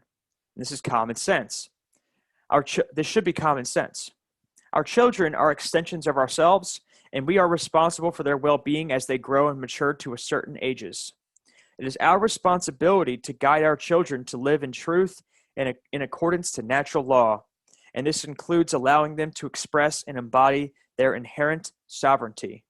So we have to teach our children right from wrong, true right from wrong, not man's law, not by beating them, not by abusing them in any way, by allowing them to grow on their own, by allowing them to express themselves how they're going to, by allowing them to make mistakes, by allowing them to be themselves. That's what it comes down to. Allow them to be themselves. Ask them, why did you come into this world? I'm so curious. Our children will teach us more about life than we will teach them about life if we know how to raise our children properly. And we have to get out of the idea of our children. It's not my child. And that's a big thing right there. It's like one of the first terrible conditioned programs in people's minds is my child or my property. It's not my property. It's not my child. It's not my wife. It's not my girlfriend. It's not my mom. She's not mine. He's not mine. It's not mine. In this mine world, our children are not our own. They are sovereign beings that we are here to help guide and understand natural law and to help understand themselves, to gain knowledge and understanding. So we are responsible for our children's well-being. We are responsible for teaching our children natural law, teaching them about themselves, and most importantly, guiding them and helping them to teach themselves how it all works. Anti-self-responsible. On Earth today, many of us believe that other people somehow have a responsibility to take care of us. Most are conditioned to believe that politicians, governments, relatives, police officers, doctors, other people in general are responsible for us, our health, and our overall well-being. This is one of the biggest lies that has been impressed into our psyches. It is the root of all slavery, thinking other people are responsible for us. We think this way since, honestly, we have not grown more than physically since the second grade. Bunch of big babies. You haven't grown since before the second grade, probably. I might be a little harsh there. You haven't grown since the second grade besides physically. Just because you grew physically doesn't mean you grew in consciousness. You devolved. You knew more in second grade than you know now. Seriously. You know more in first grade than you know now. You knew more from the womb than you know now. Most people knew more about reality and themselves in the womb than they do now. No one's responsible for you. You're responsible for you. One more time. No one's responsible for you. You are responsible for you and all your shit and all your trauma and all your stuff inside. Take responsibility. Big bodies, infant minds. We are still suckling on the teat of our proxy mothers and obeying the commands of our proxy fathers called government/authority and religion. We still rely on our proxy parents to take care of us. This is the way we have been programmed. Most of us never learned the truth that we are sovereign, self-owning, self-responsible beings and are elaborately trained to give to authority instead of giving to ourselves. Throughout our childhood, most of us were punished for sovereign displays and expressing our authenticity. We are scolded for exercising our true nature and taught not to question. The program goes like this. Obey authority. Do not think for yourself. Be ashamed of yourself. Apologize when you are being yourself. You are a burden. You are an inconvenience. Strive to gain power over others. You are separate and kill or be killed. That's the program. This is the program, ultimately. This is the program. You are separate. You are nothing. The only way to succeed is to go to college, get a good job, get at this, get married, have kids. It's the whole program. Big bodies, infant minds, because you don't think for yourself. You don't think for yourself. We don't think for ourselves, so our minds are controlled. So we are in I would say, a pre-infant stage mentally. It's beyond infancy. It's just mindlessness. You don't even have a mind. But I know you do because it's under control and you're creating in this reality. Whether you're creating evil or light, you're creating good or evil, you're still creating. It's still a creative act. That's why the system needs you, because they use your creative capacity to fuel their agenda. As we grow older in age, we devolve into lower states of being, which leads to the creation of a persona. A false self we put on display to convince ourselves and others we are something that we are not. If we look around, we can see that the whole of society is largely made up of personas playing pretend. Most of society is made up of people who express psychological infancy. They are functioning through a diseased, broken psyche. This is most people right here. They might be wearing a suit and tie or a nice dress or high heels or fancy this or fancy makeup or drive a big car and a nice shiny car. This is what I see. This is what I see. And this is what you probably see too. If you're watching this presentation and you're familiar with, someone like Mark Passio's work, or you've been doing this work for a while, this is probably what you're starting to see, or you already have been seeing for a while now. Just big babies, just big old babies. And I'm being blunt. I have to be.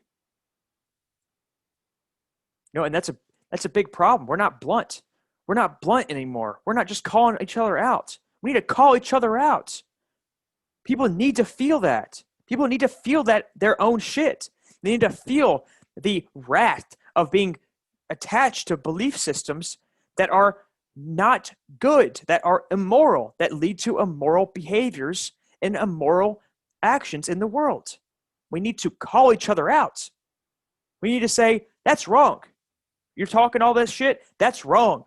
Or you're talking about, how you went and voted and how you went and did this and how you went and did that. And you need to just call it out and say it how it is. I mean, we got no more time to be in hiding with this. We have no more time to be, baby stepping and baby spoon feeding all this information to people. We need to just call it out and say it how it is, wherever we're at.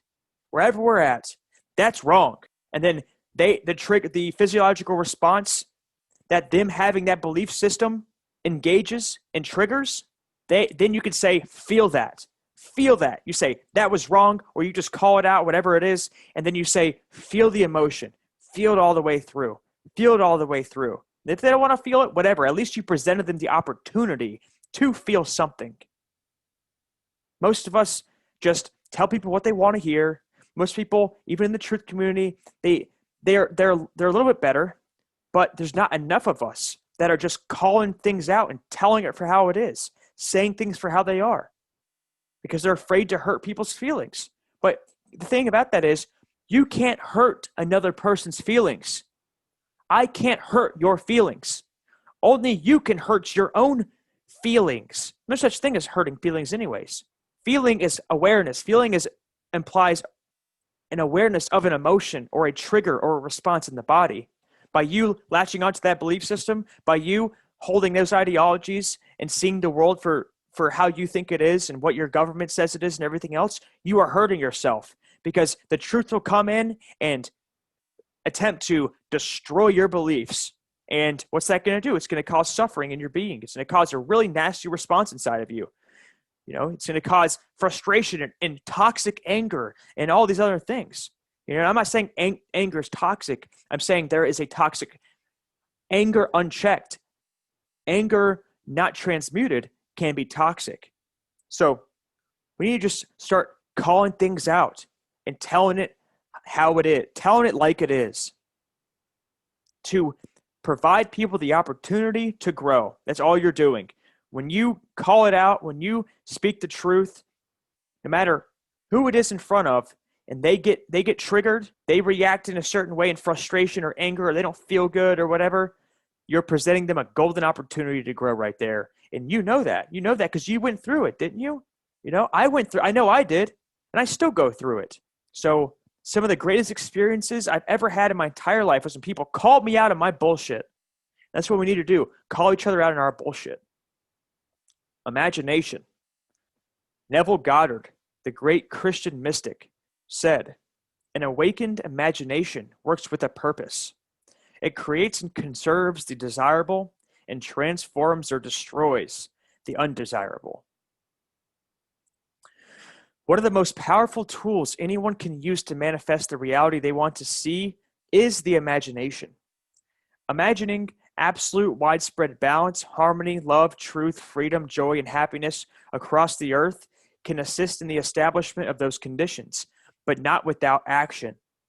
Action is the channel which brings our imagination into being. So imagining a world of freedom, imagining a world of balance, of prosperity, of connection, dismantling the archontic system, dismantling the evil in the world, allowing the evil to dissipate and dissolve.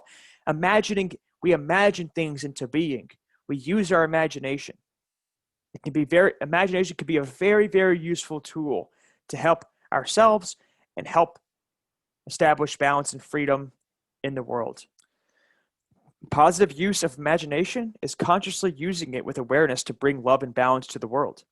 Negative use of imagination is unconsciously using it through ignorance to bring suffering and chaos into the world. So if you're not, again, goes right back with the mind. If you're not using your mind, someone else is using it.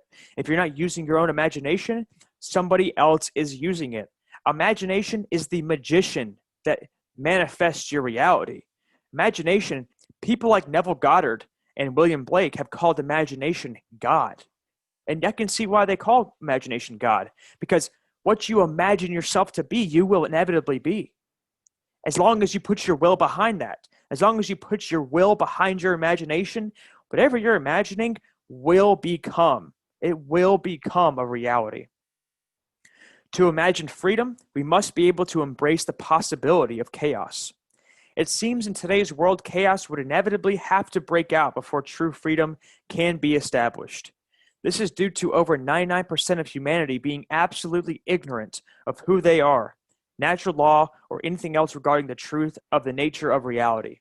So, to imagine freedom, we must embrace the possibility that chaos might ensue and break out. You can't establish a world of freedom when 50, 60, 70, 80% of the population believes in slavery. How can you? It's not possible. So we have to be able to embrace the possibility of chaos. And I would much, much, much prefer chaos, absolute chaos without government, than a world with supposed order, which is more chaotic than ever, which is more chaotic than any chaos that you can imagine. I'd much rather have a world without government and chaos than a world with government and no chaos. By government existing, that breeds chaos, the most sinister forms of chaos. Freedom. The definition of freedom. Noun. The quality or state of being free, such as the absence of necessity, coercion, or constraint in choice or action. Liberation from slavery or restraint, or from the power of another, or independence, or sovereignty. The quality or state of being exempt or released from something onerous, which means troublesome or oppressive. And these are all great definitions for freedom. These were taken from, I think, the Merriam-Webster's dictionary. They're all great definitions of freedom. They hit the nail on the head. The absence of necessity, coercion, or constraint in choice or action. And all of these go together. They all go together. And then ultimately, freedom is a state of being. Freedom is a state of being. Freedom is every being's immutable, unconditional birthright. Without freedom, we rot and wither away on a physical and soul level.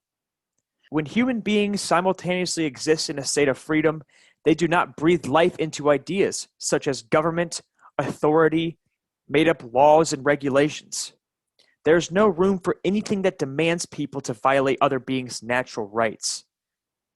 We choose to exist and live in a state of freedom no matter what the cost, regardless of what the control system is breeding us to become. And what I mean by that is there's some schools of thought that talk about how we have been bred as human beings. We've been bred to be cattle. We've been bred to be slaves. We have been designed, our DNA, our structure has been designed to be slaves. No, freedom is our birthright. We demand, we live freedom. No matter what, we live in freedom. We understand right and wrong. We understand that a right is any action that does not do harm to another sentient being. That's a right. That's a right. That's everybody's right. And a wrong is any action that does do harm to another sentient being. That's a wrong. If you understand that, you are that much closer. You have to understand that to understand and establish a world of freedom. You have to understand what right is, what a right is, and what a wrong is, what natural law is, and everything else this presentation has provided and continues to provide. The willingness and drive of human beings to do what it takes to become free is virtually non-existent in today's world. We have thousands of distractions daily to keep our attention averted from our potential thirst for something more. The longing ache for freedom, once present in the hearts of our ancestors, has largely been pacified in our own hearts by endless slews of instant gratification, psychological conditioning, and environmental inversions, diversions, and influences. Our attention is solely fixated on trivialities such as money, power, survival, status, sex, and attention, rather than what should be our primary focus: to free ourselves in slavery and create and establish freedom on this planet, on Earth. That should be our number one goal in life: to free ourselves internally, psychologically, spiritually, and to help others to do the same. Freedom within, freedom without. Freedom starts within ourselves. External freedom takes liberating our own minds and hearts on an individual level. It starts with thinking for ourselves and knowing how to think. Freedom implies awareness, pure awareness. If we are not aware that we as individuals function primarily through a massive program which the control system has laid over this reality and planted into our minds, we can never be free. We have to first be aware of the program. We have to be aware of the system of control. We have to be aware of the darkness. We have to be aware of it all. If we are aware of it all, the key lies in that awareness. The key lies in the problem. You can't go from, oh, I'm a slave, I must be free, or just not even realize you're a slave. You can't just say, I need to be free, I need to be free, I need to be free, constantly chasing freedom. You have to first acknowledge the fact that you're a slave. No one wants to admit that. No one wants to look at themselves. No one wants to say, I've been wrong. I've been wrong. I've been acting in immoral ways. I've been abusive. I've been this. I've been that. I've been a slave. I've been asleep. You have to face that fact and not try to escape from it in the things that you think you want. You can't escape from it in a mental construct, and you can't turn these dynamics into mental constructs. You have to realize the fact of the matter. The fact is right now I'm enslaved. The fact is right now I am a terrible person. The fact is right now I've been acting in horrible ways. The fact is right now whatever it is. And then through that understanding that, through just seeing that with awareness, the key, the solution presents itself. The solution presents itself in facing what is. The solution will never present itself by running away from what is into what you think should be. So we have to be aware of the programs, the big massive program that has been laid over this reality and planted into our minds. We have to be aware of it. We have to acknowledge it. And then through that, the freedom from our condition manifests itself. The key to your chained brain presents itself. Awareness, probably the most important thing you can ever come to understand, is awareness and how the dark occult operates, as I covered in this presentation. Awareness, natural law, and how the dark occult operate. What we as human beings need more than anything right now and forever is awareness. Awareness is the key to freedom. And again, this isn't some new age thing. This isn't some fluffy. This is truth. This is one of the biggest truths in the universe, what we are, who we are. You know, this is a gigantic sacred gem in the New Age movement. Our minds can be fully captivated and conquered by the system, but the moment we are aware, we can see the spell. We can take a step back and see it. We can see the conditioning. We can see the conditioned aspects of our minds, our thoughts, our behaviors. The seeing of the spell in and of itself is the initiating act to dissolve it.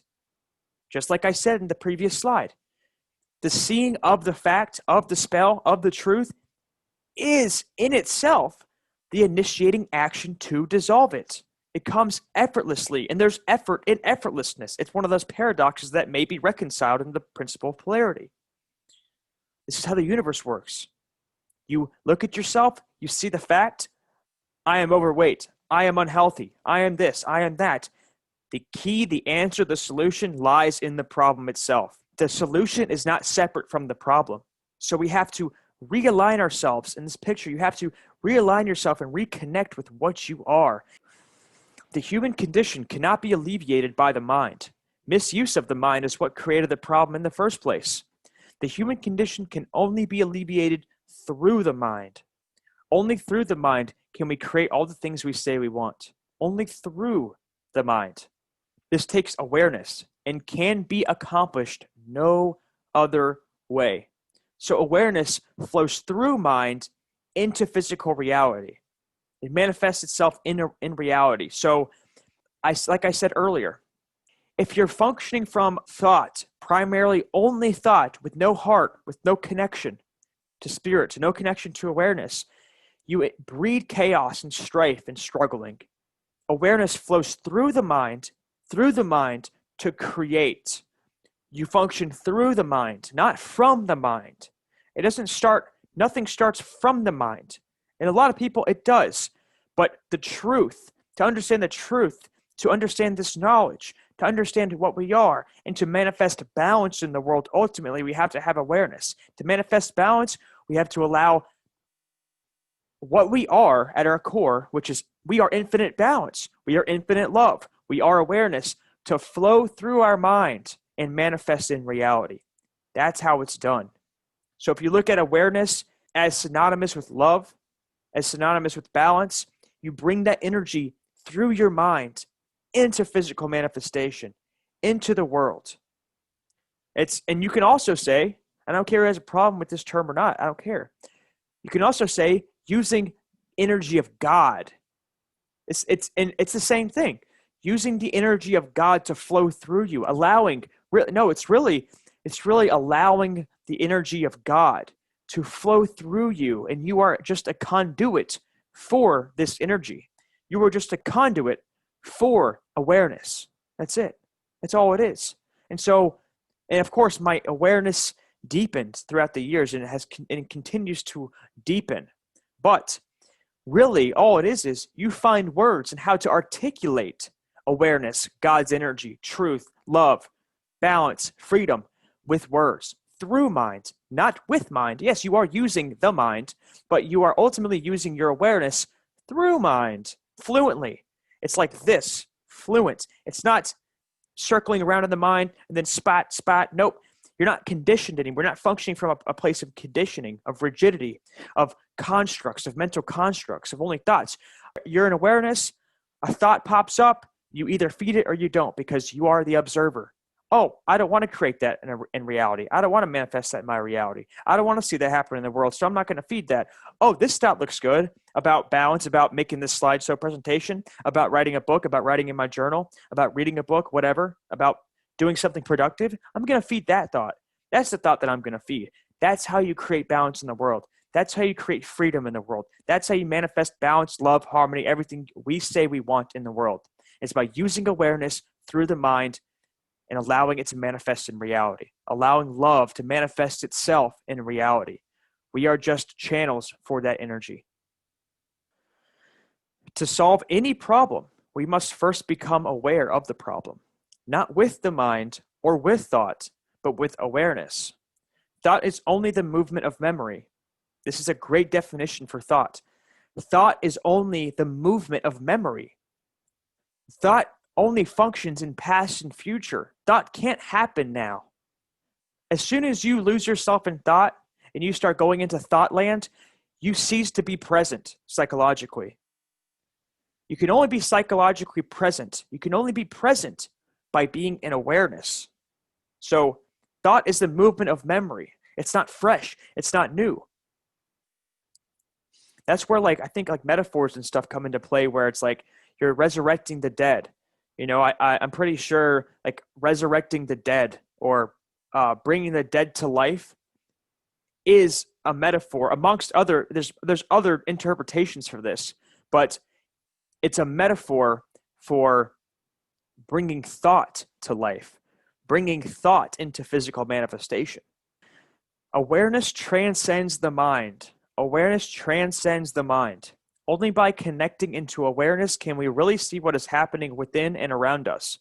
By observing the problem with pure awareness, the solution reveals itself. And throughout my journey here, throughout me teaching this knowledge and making videos and such, I will be so persistent in talking about this. The solution always lies within the problem itself. Always. The solution isn't separate from the problem. Always remember that. And always tap back into that when you start to find yourself trying to find a solution outside of the problem. It doesn't exist. It exists inside the problem itself. You have to go through the problem. That's why you have to go through hell to be purified by hell, to be able to harness the flame and to reach that heavenly state. And then here's a little artistic expression, expressing awareness, what we are, going through the mind, through thoughts, our emotions, and our actions. So awareness or consciousness through the mind, through our actions, our emotions, and our thoughts, and into physical manifestation. And then ultimately, we're not only this awareness, but we're this awareness too. We are the awareness that brings its own energy into physical manifestation, into reality, and we're also the observer of the awareness functioning and flowing through the mind, through the thought, the emotion, the action, through into reality. Again, this could be hard to understand, but don't try to figure it out with your mind. You just allow it to come into you, see it, contemplate it, ponder it. Ponderance and contemplation are not thought, are not thinking. For example, if you pause this presentation and you just looked at this image right here, you look at this image right here, you contemplate it by just looking at it and seeing it. And then you may be tapped on the shoulder. You may have an intuition, an insight. That's why it's called insight. You are seeing inside of yourself the answer, or realization. You might have a realization. You may be using your real eyes. You may realize something, like eyes, realize something about what this means. You have to allow this knowledge, this type of knowledge, to come to you. You don't rush after it. You don't force it. It's a process that has to come naturally and organically. You can't rush the process. So let me minimize this. And if you want to take a picture of this, or if you want to just look at it and pause the slide without my face being in this, go right ahead.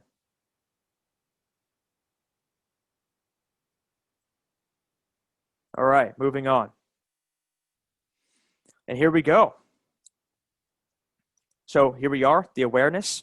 You can look at this as being awareness as well, the different aspects of being. And here's, see the eyes behind this screen here? We have the awareness watching through the lens of balance, through the lens of harmony, through the lens of love and compassion and honesty and oneness and connection and all the things that we say we want. This is an image that depicts an embodiment of connection, of unity, of love, of compassion, of natural law, of being in alignment with natural law. But we see and we do not avoid seeing, and we do not neglect. We're not turned the other way. Like in the New Age community, they just turn the other way from this. They pretend like it's not happening at all. Therefore, they don't have true awareness. They're not truly enlightened. They're not truly awake. You have to see it for what it is and understand that this is a completely unnatural state of being. This is a completely chaotic, unnatural state of being. We live in this to manifest this on the other side as well. We live this to manifest this. So in order to manifest this, we have to come from this place and not refuse and not look away from this, but come from this place to create this. It's the only way. The only way is to understand that this is our inherent birthright. This is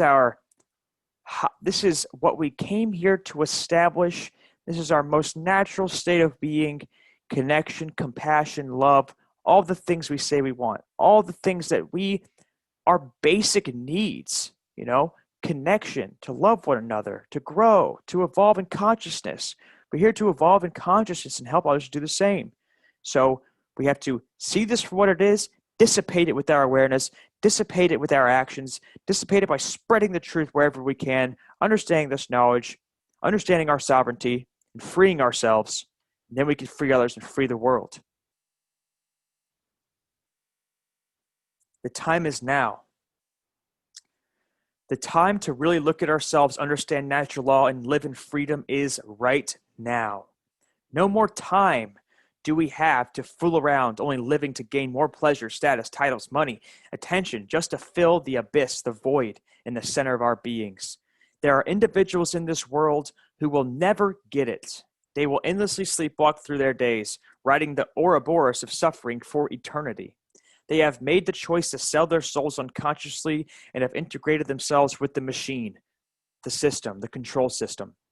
They have done exactly what the system seeks to do to every human being on the planet, but not us, not you, the ones who are watching this now. The silence of good people was more dangerous than the brutality of the bad people, said Martin Luther King Jr. The silence of us, the good people, is more dangerous than any order follower, any government, anything that anybody else can do. We need to stand up. We need to rise. We need to allow our voices to be heard. No more time to hide in the dark. No more time to hide in the shadows in our rooms, reading knowledge and everything else. Take your time in your progression. Take your time on your journey. But help other people, lift other people up along the way. People need to hear every single stage of the journey. People need to hear the vulnerable stages, the crying, the brutality, the rawness. We need to start getting more vulnerable. Let our voices be heard. The silence of good people is more dangerous than the brutality of bad people.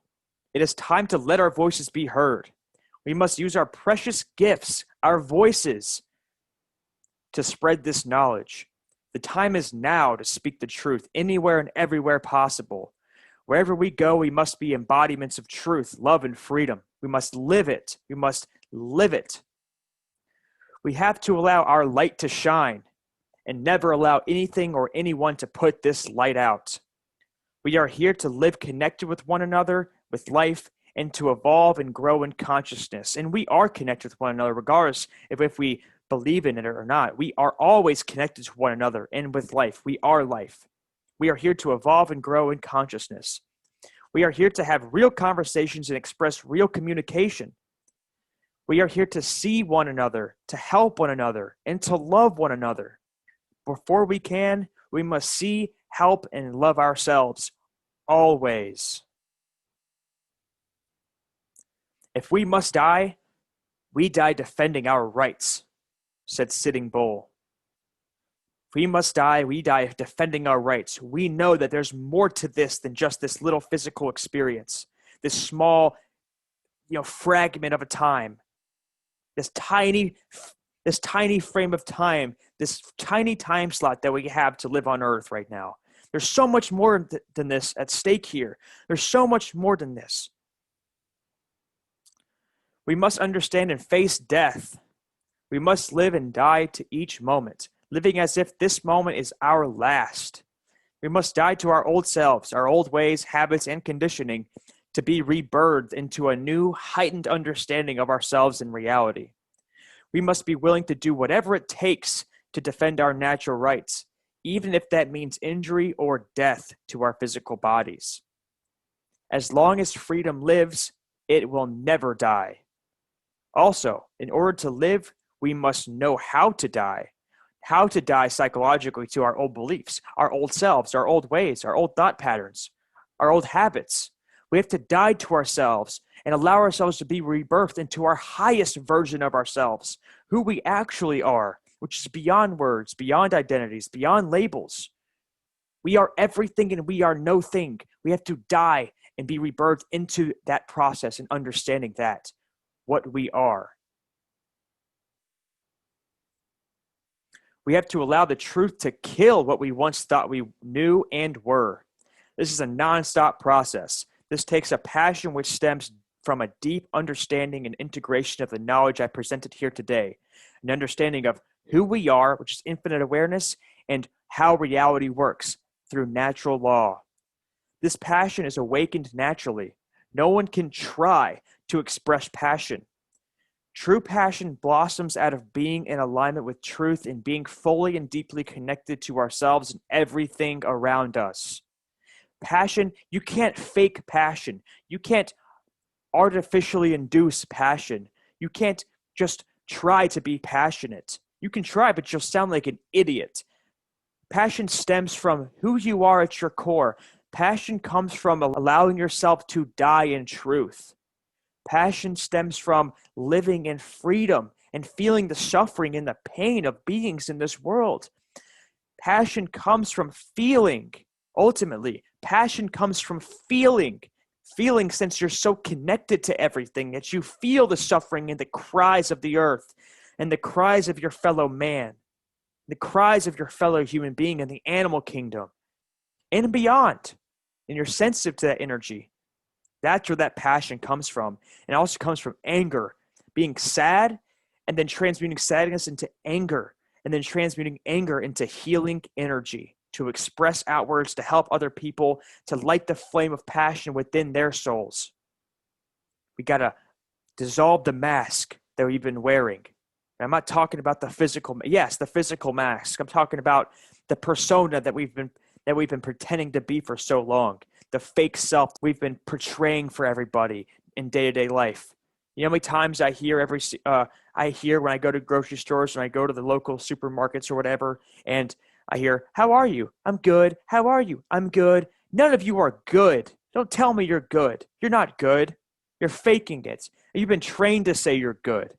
We got to take off these masks and get raw and get vulnerable and get down to business and understand who we are and do the shadow work and cry and get vulnerable and allow ourselves to be human beings.